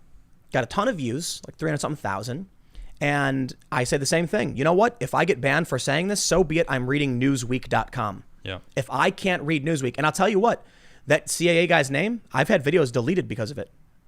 They do this thing, it's really strange, where they either force private the video so that it's still in your library, but it can't be made public. You don't get a strike. They just say, nope, the video's invisible now. Or they remove the video without even telling you. One of my videos got removed. They never even said anything to me until one day I started getting emails from people saying, yo, that video you did on that guy is gone. And I was like, what? And I went into my YouTube and sure enough, there it was, like an image, nothing to click on. It was still there in my YouTube backend, but the metrics were gone and it was just an image that I couldn't click. And it was the weirdest thing that made no sense. Mm-hmm. They refused to reinstate it. Absolutely refused. There was another video where Project Veritas exposed an employee at a tech company who was engaging in censorship. They did the same thing. But this is the line for me. if we can't talk about this and share this information, then it's over. It's over. It's I don't know what else you do, right? You can't. This cannot be ignored. Yeah, I mean, well, look at Philip Anderson, for example. He is really outspoken. You know, you can follow him on Instagram, King Free Speech, and he talks about, he goes out every night. He's fighting against Antifa, fighting this courthouse, and he's open about talking about what we need to do. We need to, you know, protest Twitter banning people. He's been banned twice from Twitter. Why? Because he's talking about the narrative that they're pushing. That's what this is. That's why Donald Trump Jr. got what was it? It wasn't banned. He was. They said we didn't suspend him. We restricted we restricted some features for 12 hours. Right. And the some features was the ability to tweet. Yeah. The only thing that you're there for. Right. You can read, I guess, but whatever. This is the big secret about censorship on social media. Well, first of all, the secret everybody knows is that the big tech CEOs are lying. They do censor based on ideology. Yeah. The evidence has been revealed over and over and over again. We have screenshots. We have witnesses on the record. What happened to journalism? I'll tell you what. Project Veritas apparently is the only place you're going to go to where you're actually going to see the evidence and the witnesses where they acknowledge it. Everyone else says, well, but Veritas lies. Yeah. It's a picture. What do you mean they're lying? Did they Photoshop that? No. But here's the big secret. They mostly target smaller accounts. They want to stop accounts from rising. There's a cutoff point. And I've talked about this on YouTube where they change the rules and they don't like the idea that the internet created a meritocracy of notoriety where random and regular people could become very prominent and famous just through hard work. They need to be the gatekeepers. Good point. So what they've been doing is when someone like this Philip Anderson guy starts getting followers and speaking, they say, no, cut him off. We do not want another, Terrence Williams on our hands. We can't have another Candace Owens. We got to stop him. Yep. So they ban him. And it prevents him from growing. Now, I'm being a bit more, hyperbolic or exaggerating. They just target smaller channels who can't fight back. It's true. And that's what it seems like. And that's the bulk of a lot of the censorship. Well, I'm going to keep talking about him. Did you see this? No, what is this? Zuckerberg to paint Facebook as proudly American company. Contrast with internet or Mark Chinese Zuckerberg internet model. Mark Zuckerberg banned Paul Joseph Watson from Instagram, and Paul Joseph Watson's Instagram was a bunch of selfies of him on the sunset smoking cigarettes, and it was like the silliest thing I'd ever seen. I remember that. It's just like a guy he's like there's a sunset behind him and he's like got a cigarette in his mouth and he's like, "What up?" And they were like, "Nope, far right, banned." They're just purging pro-Trump personalities because whether you like their politics or not, that's ridiculous. You're going to ban someone from Instagram when they only post, selfies. Or actually, another really good example is the banning of the Donald on Reddit. Yeah, exactly. Which was like the most prominent forum. They moved over to the Donald.win. I mentioned this quite a bit, but this is serious because for 4 months, the Reddit site, their subreddit was inactive. They had already relocated and they prohibited people from posting. And then 4 months later, they announced they keep breaking the rules, so we're banning them. And it was like, wait a minute. Nobody was posting. Are you retroactively enforcing rules without giving them a chance to fix it? Or are you lying? You know what I think? I think they were already going to ban the Donald and they were going to wait until just before the election. But the Donald moderators preempted Reddit. I think, because everybody knew it was going to happen. The goal was wait to the 11th hour to stop them so they can't reorganize. Too late. Right. So because they jumped off 4 months in advance, they were able to get a lot of their core audience from Reddit onto a new platform, the Donald.win. So smart. Then when their plan kicked in over at Reddit to ban the Donald, which made no sense because no one was even using it, all of a sudden it didn't matter. They already had a fast-growing forum on their own private site that couldn't be banned anymore. This is the big trick, the big secret we need to enact. We need to enact decentralized social media. But I agree 100% on that. I think back to the days when we all used to have our own websites and URLs and stuff. There was a period where people would actually just buy a domain, make a website, and then it was like, GIFs of Macho Man and, like Mario, and it was like really silly, stark crappy colors. Yeah, just really, and maybe music playing in the background, MIDI files. Mm-hmm. And then we started getting these centralized social media where it was so easy to create a profile, which functioned as your website, that people just said, I'll just do this instead. We need to go back to this. And I don't necessarily know who or how or when or why, but I know there's several solutions in play, like the Fediverse. One of the ideas that needs to be implemented, which kind of is already being implemented by people, would be like this. A system like Twitter, and as it's basically called what's called the Fediverse. You create your own server on your own website. No one can ban you. And people can subscribe, follow you, just like Twitter. And when they go to their site, they can see everyone they subscribed to, and no one has the authority to ban anyone. I like that. That's where we need to get to. Yes. How we do it, I don't know. It's really hard to get people to move over to other platforms. I see a lot of people jumping over to Parler, which is cool, but Parler is still just another centralized social media platform where you are going to get banned if their business interests are threatened. Sorry, that's just the way it is. If the merchant accounts for Parler went to them, in my opinion, and told them, you have to ban these people, otherwise we're severing payment processing for you, what are they going to do? Are they going to say, I guess we'll let the whole site, be deleted, or we'll ban this one person? I'm willing to bet they're going to ban the person and say, I'm really sorry, but if we don't, we get purged from our payment processor. That's why we need decentralized social media, and we need it now. Yeah, agreed. Yep. So what is this, Zuckerberg?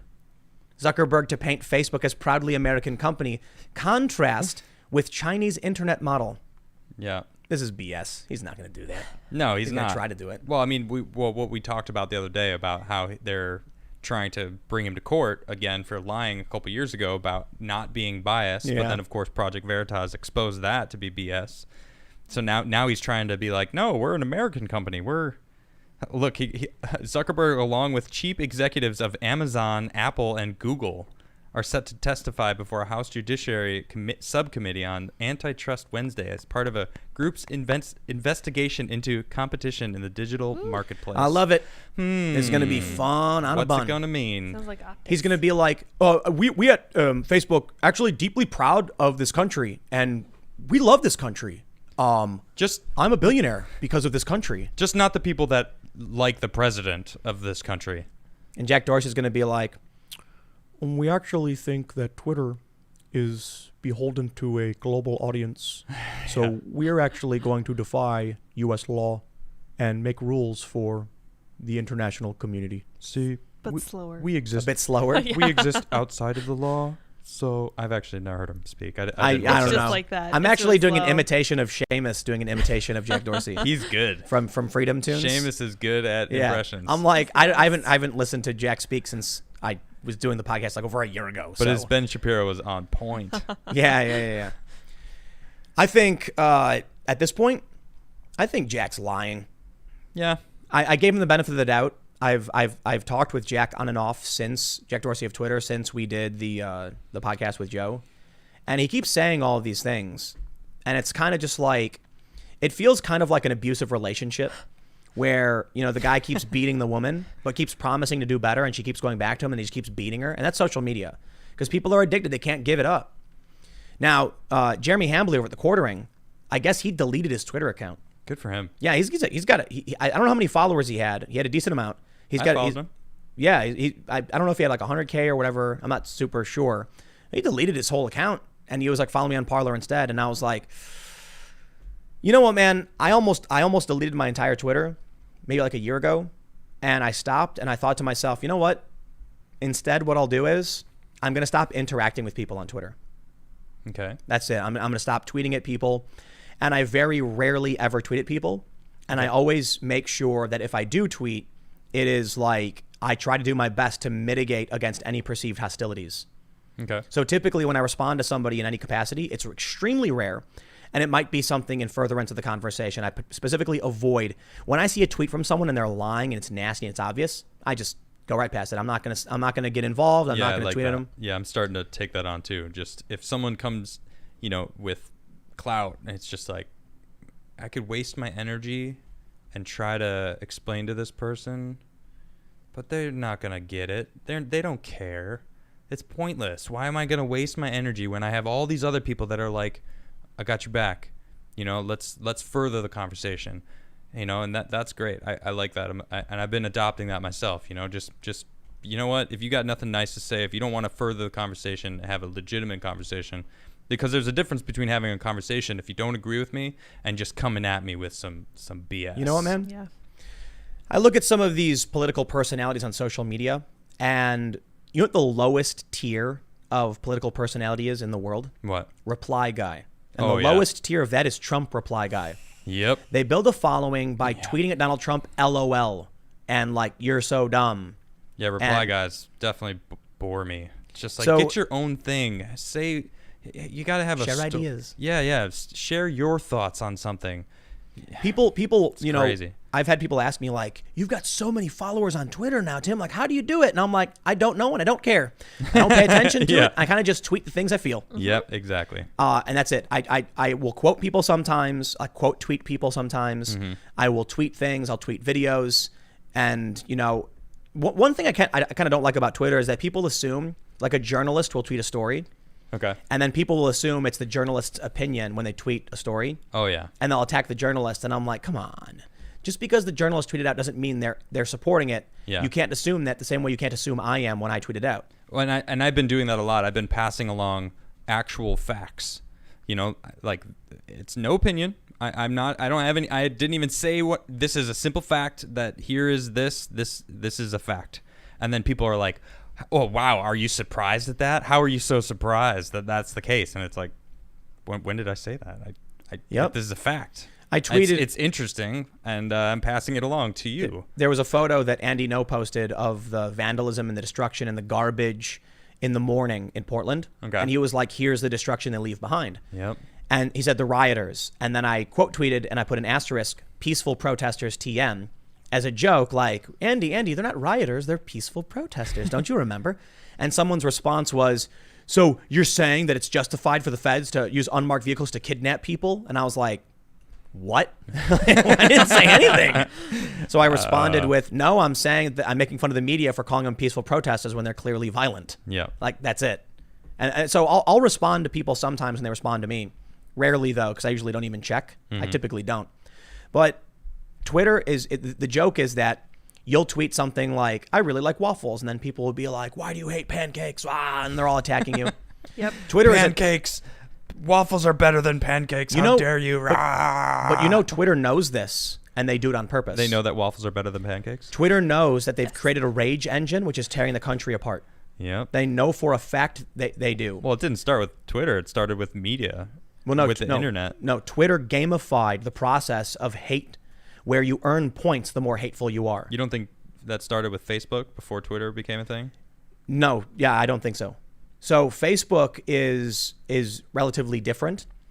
There is always argument and discussion on Facebook, but you create these isolated comments beneath a post. Okay. With Twitter, you can dunk on someone and then someone can grab that and show it to all of their friends too.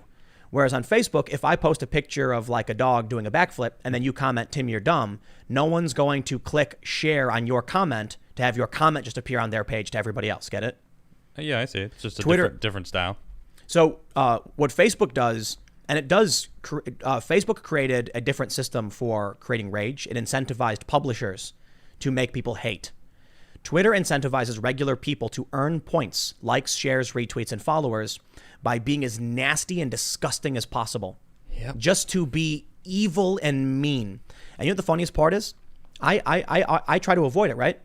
And so I often say to people, like, you know, I'll respond to a progressive with like a fair point that I think I'll calmly and be like, here's why I think this is happening. And I'll get inundated by their followers with insults, slurs, name calling. I ignore most of them. Oh, yeah. But then when the people themselves put me on blast, like the progressives, I'll respond with like, I don't understand the hostility. I'm just trying to, you know, have a conversation. And then they do it again. They'll screen grab it, take it out of context, and try and gain followers based off of the attack on the other. I see that a lot, actually. Yep, that's the whole system. No, I'm talking about you specifically because absolutely. People are like, yo, did you see this person talking about Tim Pool on, you know, and I'm just like, oh, I'll check it out for a laugh. And I look and it's just someone, look at what Tim Pool tweeted. look at this, look what he said, and then look at the people that are following what they're saying. I'm like, this is news? This is what you're reporting on? This is what people want to see? They don't. They don't care about this person, and that's why no one knows who that is. There's a quote. I don't know the full quote. Maybe you could look it up or something. It's like, small people talk about other people. Oh yeah, I think that was Eleanor Roosevelt. Let me see. Was it? Yeah, pull that quote up because that quote's pretty good. But it's basically like, yeah, see. They talk about other people. So bigger people talk about ideas. Right. Things, ideas, and people. I think it is. Yeah, it's like, I think it's like, what is it? Like small people talk about people. Right.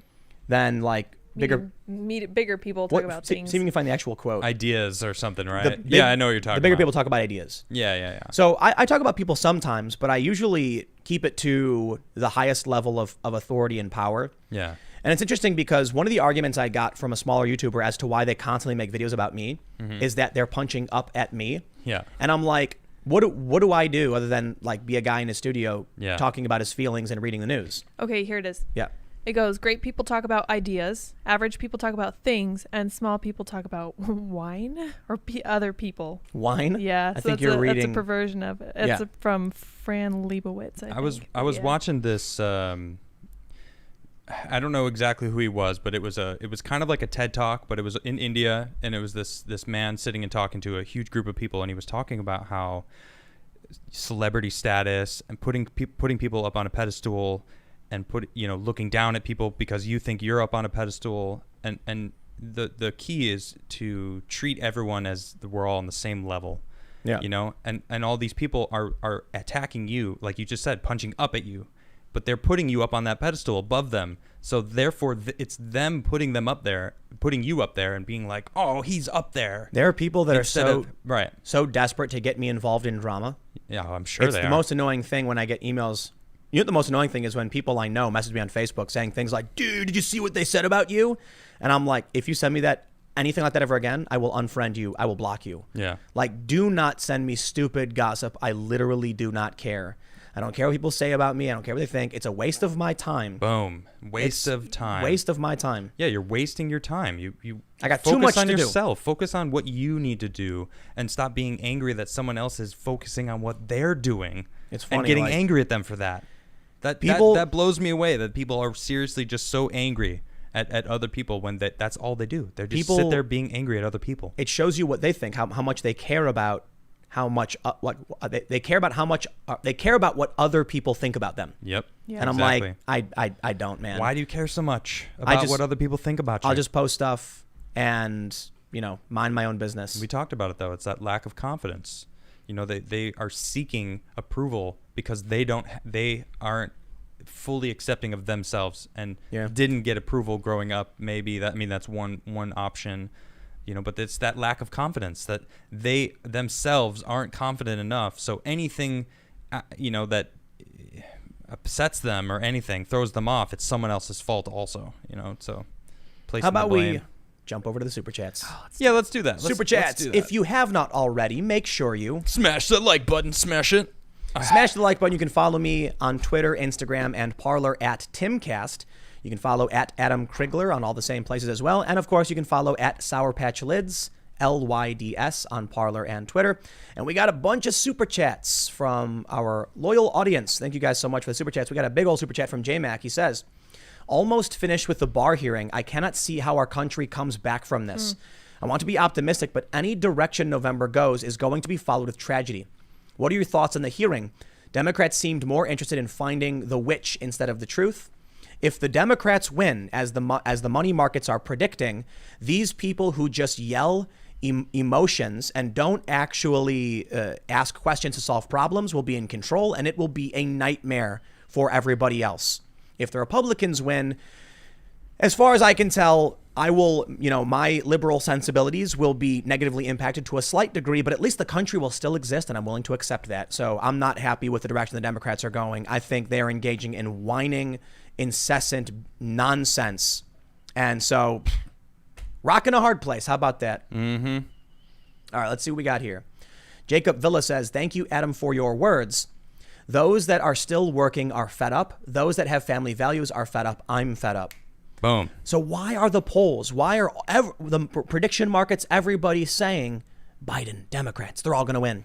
I don't buy it. I can't. Because I can't. They're talking to themselves. Maybe. They're their own cheerleaders. Yeah. We're going to win, guys. Don't worry. Biden's going to win. Woo! They don't realize that. We just talked about it. There's a lack of confidence that they have. That lack of confidence, they need to have this outward force of confidence, but it's so blatantly not true. Trump ignited people who never voted before, and they're not accurately tracking who these people are, and they haven't been, and they admit they can't. And maybe that's the reason. They are doing everything as though it's 2012 or 2008, but we're in a different era, man, where like social media changed everything, and they haven't realized it yet. Yep. Let's see. R. Dubu says, I live in far west Portland subs. Burn, loot, murder showed up on our street this weekend and blocked driveways with cars. Demanded everyone put BLM signs in their yards and did the usual cultist chants. Watch from upstairs, AR with 1,800 rounds close by. So far, no new signs. Yikes, man. That's scary. Yeah, dude, that's crazy. Zachary gave us a funny little, is that a Japanese fox jumping up and down with fireworks? Oh, That's very cute. nice. Thank you. Jacob Villa says, Tim, people follow you because you have integrity. I like to think so. I don't think I'm perfect, but man, I get disappointed in so many other people.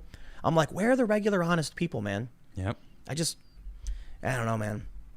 Daniel Kerr says George Soros reportedly spent more than $52 million in political spending per the Federal Election Commission filings, according to Breitbart News. You know, I don't care about the whole, like, George Soros did this and he funds that, because billionaires are going to exist. Billionaires are going to exert influence. They're going to buy things. And there's actually a bunch of other billionaires that do the same thing. And more importantly, I'm concerned about the individual actions, not necessarily where the money is coming from. I think it comes into play. Look, man, a lot of people seem to think that, like, at news organizations, the journalists are sacrificing their ethics in exchange for cash. No, they're being propped up. They're being specifically set up to do this. I'm not going to necessarily complain that investors looked at this company and said, hey, look at all the clicks they get. It makes money. I'm going to invest in that. That seems normal for an investor. Yeah. I'm going to complain that the individual journalists have zero ethics and call them out for lying. So the nonprofit organizations, if they're doing something good, I don't care. If they're doing something bad, I will call them out and explicitly call out their actions.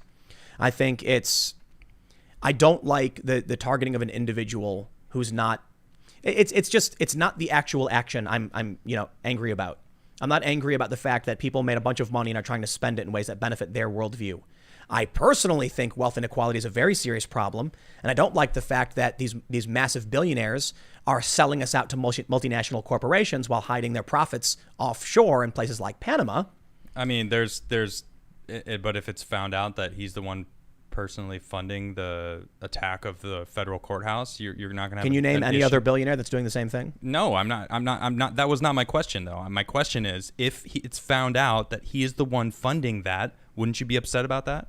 Wouldn't you want to know what was going on and who's actually funding this attack on a federal courthouse? I would. I mean, and if it is him, then I definitely do have an issue with it. And Absolutely. The problem is that it's not. And it's not. Well, we don't know that, do we? I mean, I would argue for the most part, we do know that, because no billionaire worth their weight would be stupid enough to directly funnel money straight to extremist groups. Well, that's what they do. That's the key, though. Directly, it's like we don't know.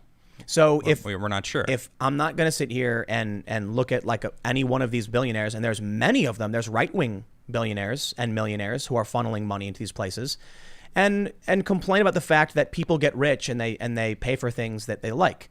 This, this is what I really can't stand about the whole privilege crowd. The people who think there's like a privileged elite that control everything. I'm like, dude, if you want to change the world, work hard, figure it out, become that person, and fund the things you like. Okay? If a nonprofit organization is allowing extremists to do something, I'll be upset about it. But when it comes to these Antifa people, most of them are doing it for free. They're squatters. They live on welfare. I've been to their warehouses where they do this, and it's people who have regular jobs, and they pitch in $5 here and there. They do GoFundMe's to raise $100,000 for their fallen comrades. There's no grand conspiracy. It's a large group of people who they're collectivists. I don't know, man. They organize in this way. I have, before my disembarkment with half of the people that I knew on Facebook, a lot of them I knew were these far left people that straight up hated me because I because I'm wearing this beanie now, you know, because Yeah. of what I believe in. And I mean, I was friends with them for a long time. So over the first half of the riots that was going on, it's like I saw what they were talking about. They straight up talked about getting their check from Soros for going out and marching. That's complete fake news, 100%. Is it? Absolute fake news. Okay. It is an absurd conspiracy theory. Okay. What George Soros does is he runs the Open Society Foundation, and they make donations to other foundations. Okay. There's no direct paychecks going out to people who are marching from George Soros. But during Occupy Wall Street, there were some nonprofits that received partial funding from his foundation. The problem I have with this is that many of these nonprofits, I know some of these people, they receive funding from 100+ sources. People go in and they're like, look, he gave $50,000 to $100,000 to this nonprofit. And I go into their filings and I'm like, they received $1 million from this other guy. And so they single out one billionaire. No one talks about what literally all these other billionaires are doing. All these other billionaires and who they're funding and why they're funding it. And that's why I'm like, you know what, man? I'm not going to complain about one guy who's very political, who makes tons of donations and has his own personal agenda when there's literally like 100+ people and there's thousands of millionaires doing this and who are probably more effective and more involved in actually directly funding companies. There's a few very wealthy families that directly fund activist organizations directly. Yeah. Not like how Soros will sprinkle money around to a bunch of different organizations through a foundation, like overtly. Yeah. And then what happens is you hear people say things like George Soros directly gave them a paycheck, and then it's the easiest thing to debunk. And then all of a sudden the left has this meme going around where they start complaining about how conservatives are, conspiratorially believe they're all getting paid. And they say things like, hey, where's my Soros check? I wish I got one. And it's like, none of these people, they're scratching the surface of what's really going on with wealth inequality, and powerful interests and international interests that are trying to sell you out. And it's mostly, in my opinion, for their multinational corporations that want to have their money, offshores. And I'm talking about the Googles, the Facebooks, the YouTubes that tell us straight up, our policies are based on a global effort. Why? Because they get money from other countries. It's like the NBA, who will come out and be like, well, we shouldn't badmouth China. There's a ton of powerful interests. Like, check out Mark Cuban, for instance. Nobody's talking about all the funding Mark Cuban does. The Mark Cuban conspiracy. How much money did Mark Cuban give to which political group? He goes on Twitter. He gets political all the time. He won't badmouth China. How many people are getting Cuban checks to go around and protest? I don't know who he funds or what he funds.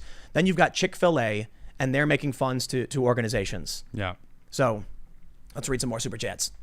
Tower says, Tim Adam, the Antifa thrower of the IED bomb was identified by 4chan by online review. His grandma left for the vest she bought him. He is also the white knight who shielded the naked lady. Cassandra Fairbanks broke it. You can't make this stuff up. Whoa. I got to look into that one. That sounds I've crazy. seen that floating around, but I don't know if it's true. Souse says, strong minds discuss ideas. Average minds discuss events.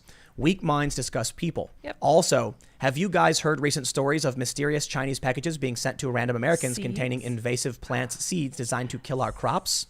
I don't know exactly what they're for. Apparently it was a scam or something. Yeah, so I guess it was connected to like reviews that people would do when you do reviews on Amazon. I guess they would get your information from there, including your address and stuff, and send you these weird little seeds. And we don't really know if they're designed to be like invasive species or whatever. We haven't really figured it out. It is really weird though. I agree. Vanessa Stoller says, Tim, please, please, please look at a thesaurus for the word panicking. Love your work. Sick of that word. Okay. Yes, I know. So I saw that. Yeah. And someone actually sent us a dictionary. We got a dictionary. All right. So Got some synonyms? I pulled up. Well, no, but I have the actual definition of panic. So I'm gonna read it because I saw that super chat come in. I'm like, I'm gonna, you know what? I'm gonna do this. So panic is literally of pan. I don't know what that is, but of sudden fear as supposedly inspired by Pan, having the nature of or showing or resulting from panic. Which I guess is really what you're going for, right? What? Panicking?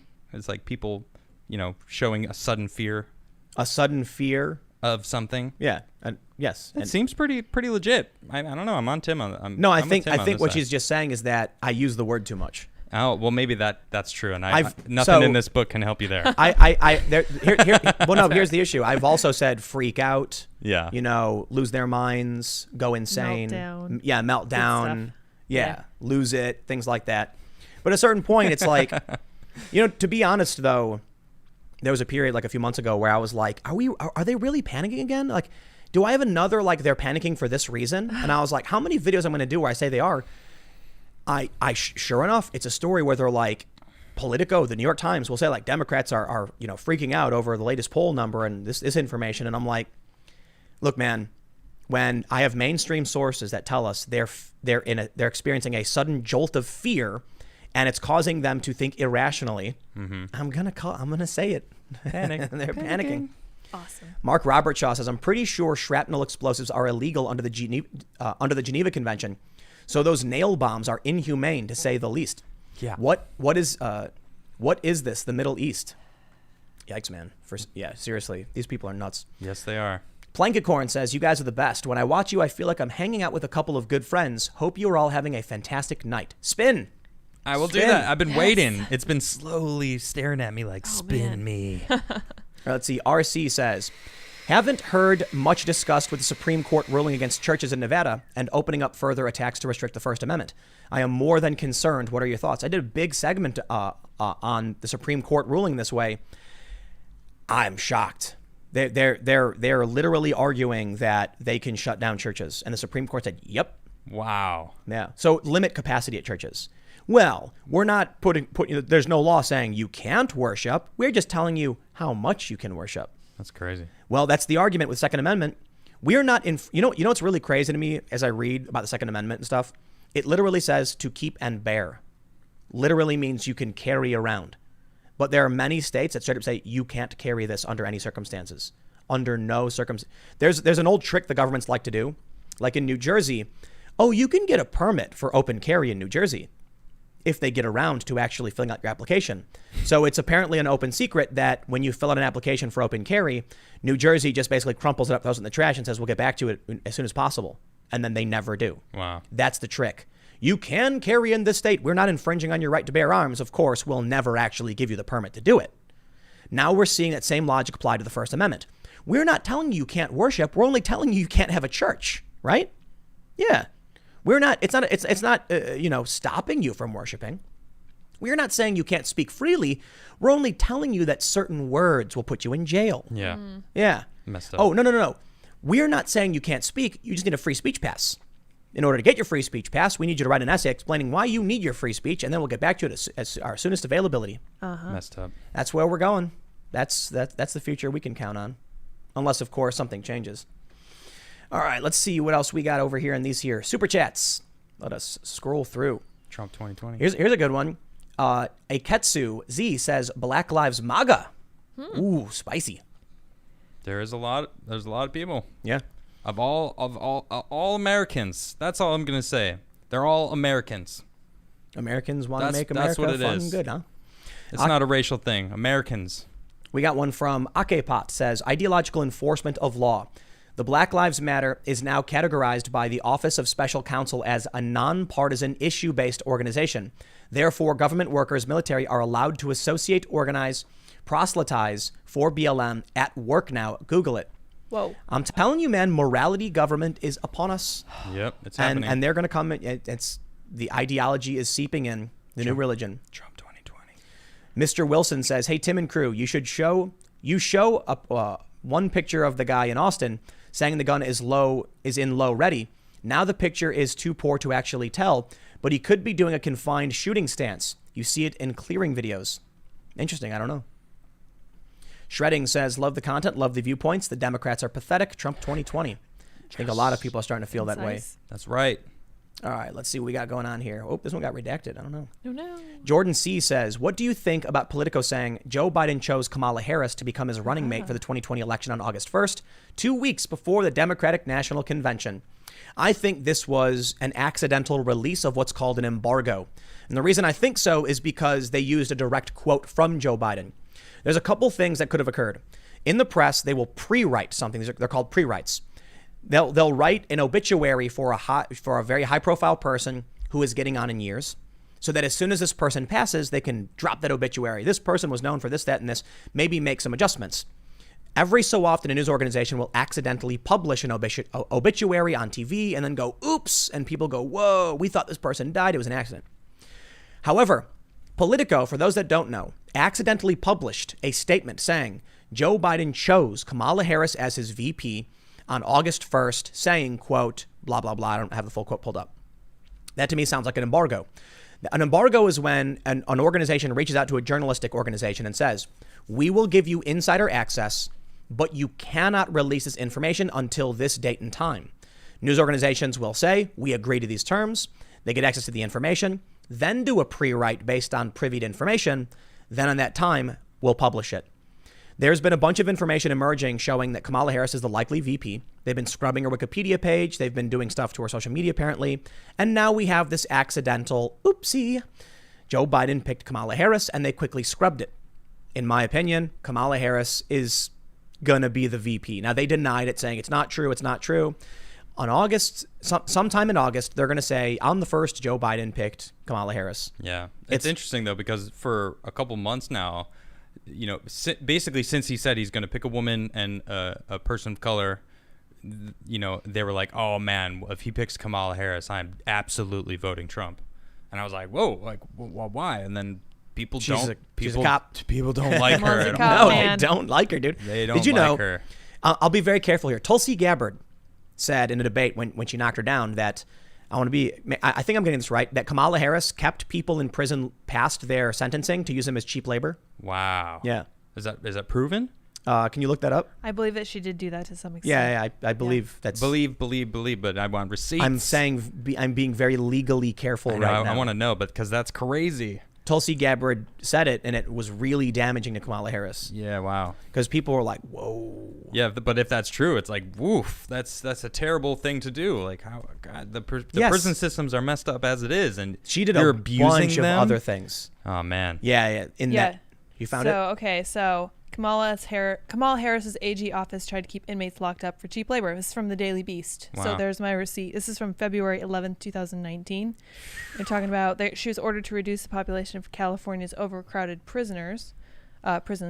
Lawyers from then California Attorney AG Kamala Harris's office made the case that some nonviolent offenders needed to stay incarcerated, or else the prison system would lose a source of cheap labor. Wow. Yeah. Oh my gosh. Yeah. I look forward. Thank you for that. I appreciate the receipts. Yep. And wow. Well, yeah, she's a terrible person. She's a horrible human being. I'm afraid.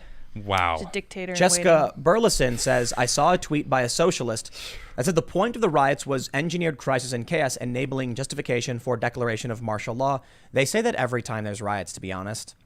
We're not going to have martial law. That would be like above and beyond the Insurrection Act, and Trump's not even doing that. Yep, He's exactly. It is a lie. Trump is not sending out unmarked, unidentified secret police to various cities to march through the streets. It's just not happening. That's not true. Operation Legend, which is they're referring to, is a bunch of FBI agents doing investigations, and DEA and ATF. Yep. Has nothing to do with Portland at all. Man. Crom Mike, totally thanks for the super chats. Crom Mike says, as I have told the leftists I speak to, I was happy to be an uneducated Democrat, but you made me into an educated Republican. Thank you. Well, the problem is, for me, it shouldn't be that you have to be a Republican once you find out what's going on, but the Democrats need to have a reckoning of some sort because they have become corrupt, inept, and quite frankly, insane. Yeah, I'm not a Republican. People are like, oh, well, you need to know this information since you're now a Republican, Adam. And I'm like, when did I say that? I'm not a Republican. I'm not a Democrat. I'm voting for Trump, definitely. But, I mean, I'm still going to read all the people that I'm voting for across the board. It's like, if it's a Republican or a Democrat, if I like their platform or what they're actually doing, then I'm going to vote for them. The left has gone insane. Could you imagine if there was a Democrat who was slightly to the left of most Republicans and like they don't exist? Find me a Democrat who, well, actually, we had Jeff Van Drew and now he's a Republican. He jumped ship. He was in Jersey, right? He's in South Jersey. And he was a Democrat, and he was a relatively conservative Democrat, and now he's the furthest left Republican there is, because I believe he's pro-choice. Okay. Yeah. Yep. It's like the Republicans are building a coalition. Yeah. Walk away campaign. What's the campaign called if you're leaving Republicans and going to the Democrats? Doesn't have a name. Yeah. That's because there is. I guess there is none. I'm sure you could argue like never Trump. Oh yeah. But that has nothing to do with There's no solid movement They're because just No, progressive no. I don't think wannabes. it's real. Hashtag walk away. I don't believe. Nah. I don't think it's a real thing. Seriously. Jacob says, "Thank you, Adam, for your words." Oh, I think I read that Did one. you read that I one? read Yeah, one. yeah. Right. Well, Let's see. You're welcome. TX Again. says, Tim, soy Jesus, my hero, and Lydia, I am white. I've never been racist. This paradigm shift is changing that. How can we have peace? Here's the problem. Stay who you are. You want to hear something funny? Do you know who is advocating for all of this weird race stuff? It's white progressives. Yep, that's That's true. the funniest Leftists, thing. Those crazy leftists. White leftist progressives, typically from suburbs who have college degrees and on average make more than $100,000 a year, Yep. are the ones driving all of this. And that's why it's the funniest thing to me that this whole Black Lives Matter thing almost doesn't even include minorities. Exactly. You look at most of the pictures of all the people standing off. There's like white, like a couple people of color in the back. White. And it's just like, what, you know? And then, I mean, and that's Philip Anderson that's one of his main messages. He's like, I'm standing here as a person of color. You guys are trying to convince me Black Lives Matter as you burning down my country. Like, I don't want you to burn this country down. That is not helping me as, you know, as an American that I am. You're just making it worse. You're burning the country down. No one wants you to do that. No one asked you to do that. They want to. I know they want to. They want to burn it down, but that's why it has nothing to do with Black Lives Matter. It's not the same thing anymore. The message is gone. Hayden Hudson says, have you guys seen that the Three Gorges Dam in China is about to collapse? Wuhan, Shanghai, and other cities are already flooding. Oh, I'm watching it. I've seen the videos, man. Yeah, it's crazy. Yeah. Easy Now says, nice hat. Thank you. He's talking to me. Oh, excellent. Thank you. Raider025 says, being close to Rochester, I'm rather concerned about November, especially being a very blue city. I also know someone on the city police force, and hearing how demoralized they are, it's heartbreaking. I mean, maybe it's time for them to take what savings they have, get out of the cities and get away. Because I'll tell you what, man, when the riots break out, they're going to be looking for cops. That's probably the first target, to be honest. Yeah, probably. The whole movement is abolish the police. They want police to go away. That's why I was like, when Minneapolis was happening, and I saw those cops break out of the department and run away, the first thing they did was they took off that uniform. As soon as they got the chance, they were like, I'm not a cop. It's off. Hide it. Because they're burning. They're going to come in your house and be like, where's the cop? Nope, no cops here. Yep. Because you'll be by yourself. Jeez, dude. Yep. Let's see. Let's do a couple more. We just got a YouTube jump. I love when that happens. It's always perfectly timed. Gareth Green says, hey, Pool Sunbay, I've been really depressed by all the endorsement of violence and erasure of property rights, even among conservatives and libertarians. Parler is kind of annoying in its current right-wing slant, but that's an improvement. Yeah, man. It's not a solution to create, like, these alternate platforms don't solve the problem that with Twitter, you do have bubbles, but there's a little bit of overlap here and there. I purposefully try to make sure I have a mixed following. Like I follow people on the left, people on the center, people on the right. Yeah. You can't do that on something like Parler. It's like everybody there is on the right and a lot of, news organizations. But I guess either they'll fall apart or they'll find a new purpose. I have no idea. Let's see. Okay. The Vet J Drummer. Since there has been a lack of Dizzy Aliens this show, spin that UFO. There's been a serious lack of... serious dearth. Mr. Wilson says, that was a sparkler bomb. Yes, the fireworks you give your kids taped to some gas. Interesting. wow. Josh P. says, thank you for spreading the truth amongst a sea of lies. And couldn't Trump now go in and clear out all the violent protesters without the Dems stopping him because they're white supremacists? Oh, yeah. Yeah. Who knows? Now that they're arguing Antifa is actually white supremacists, it's about time. So I post on Facebook like, oh no, look, the story is saying that Antifa is actually white supremacists. Quick, everybody stop the violent extremists and kick them out because they're far right. Yep. Is that enough? No, because they're still going to let them do it. We must respect the diversity of tactics. Josh Wolf says, Adam has become my spirit animal. I voted Dem for almost 30 years. I have no place there anymore and will be voting for Trump with no reservation. Yeah. Yeah. Amazing. Thank you for that. I appreciate you. Sons of Titan says, Viva Frey and Robert Barnes have a good discussion on church ruling. Keep up the good work. I've been sharing stuff more and more. Really, really appreciate it. Definitely appreciate that. Share. Jayla Mills says, registered Democrat here, Trump 2020. Also, I want to move to the country ASAP. Yep. Yeah, man. I was thinking about that. So the way electoral votes work, if everyone in the cities have left the cities, all those electoral votes will go to whoever stays, won't it? You know, so I am. it's interesting. I imagine a lot of people leaving won't. Affect A lot of them won't register in time. Okay. Because most people don't actually vote. It's unprecedented. But I imagine a lot of people have other things on their mind if they're moving. I'm sure some of them are very active, saying we better register now at our new location. I'm sure others are like, I gotta find a place. I'm struggling. Who's gonna help me move this stuff? I gotta get out of the city. And so some of them will probably not be able to vote now. Yep. Yeah. Interesting. With that being said, we got one more. Before here, I got this. Yeah. Good evening, Tim Crew, Adam. I watched your first couple Adam casts about Nikola Tesla and also Trump's history, and an idea struck me. Would you consider a segment called the Tinfoil Beanie? Just for fun, no nonsense conspiracy theory segment. I recommend Tesla and Trump's uncle as a starter, John Trump, and I've got my eye on him. I learned about him from my Tesla deep dive actually, because he is the one who acquired all of Tesla's stuff when Tesla died. So it's in the Trump family actually. So Donald Trump's uncle. John has all of Tesla's stuff.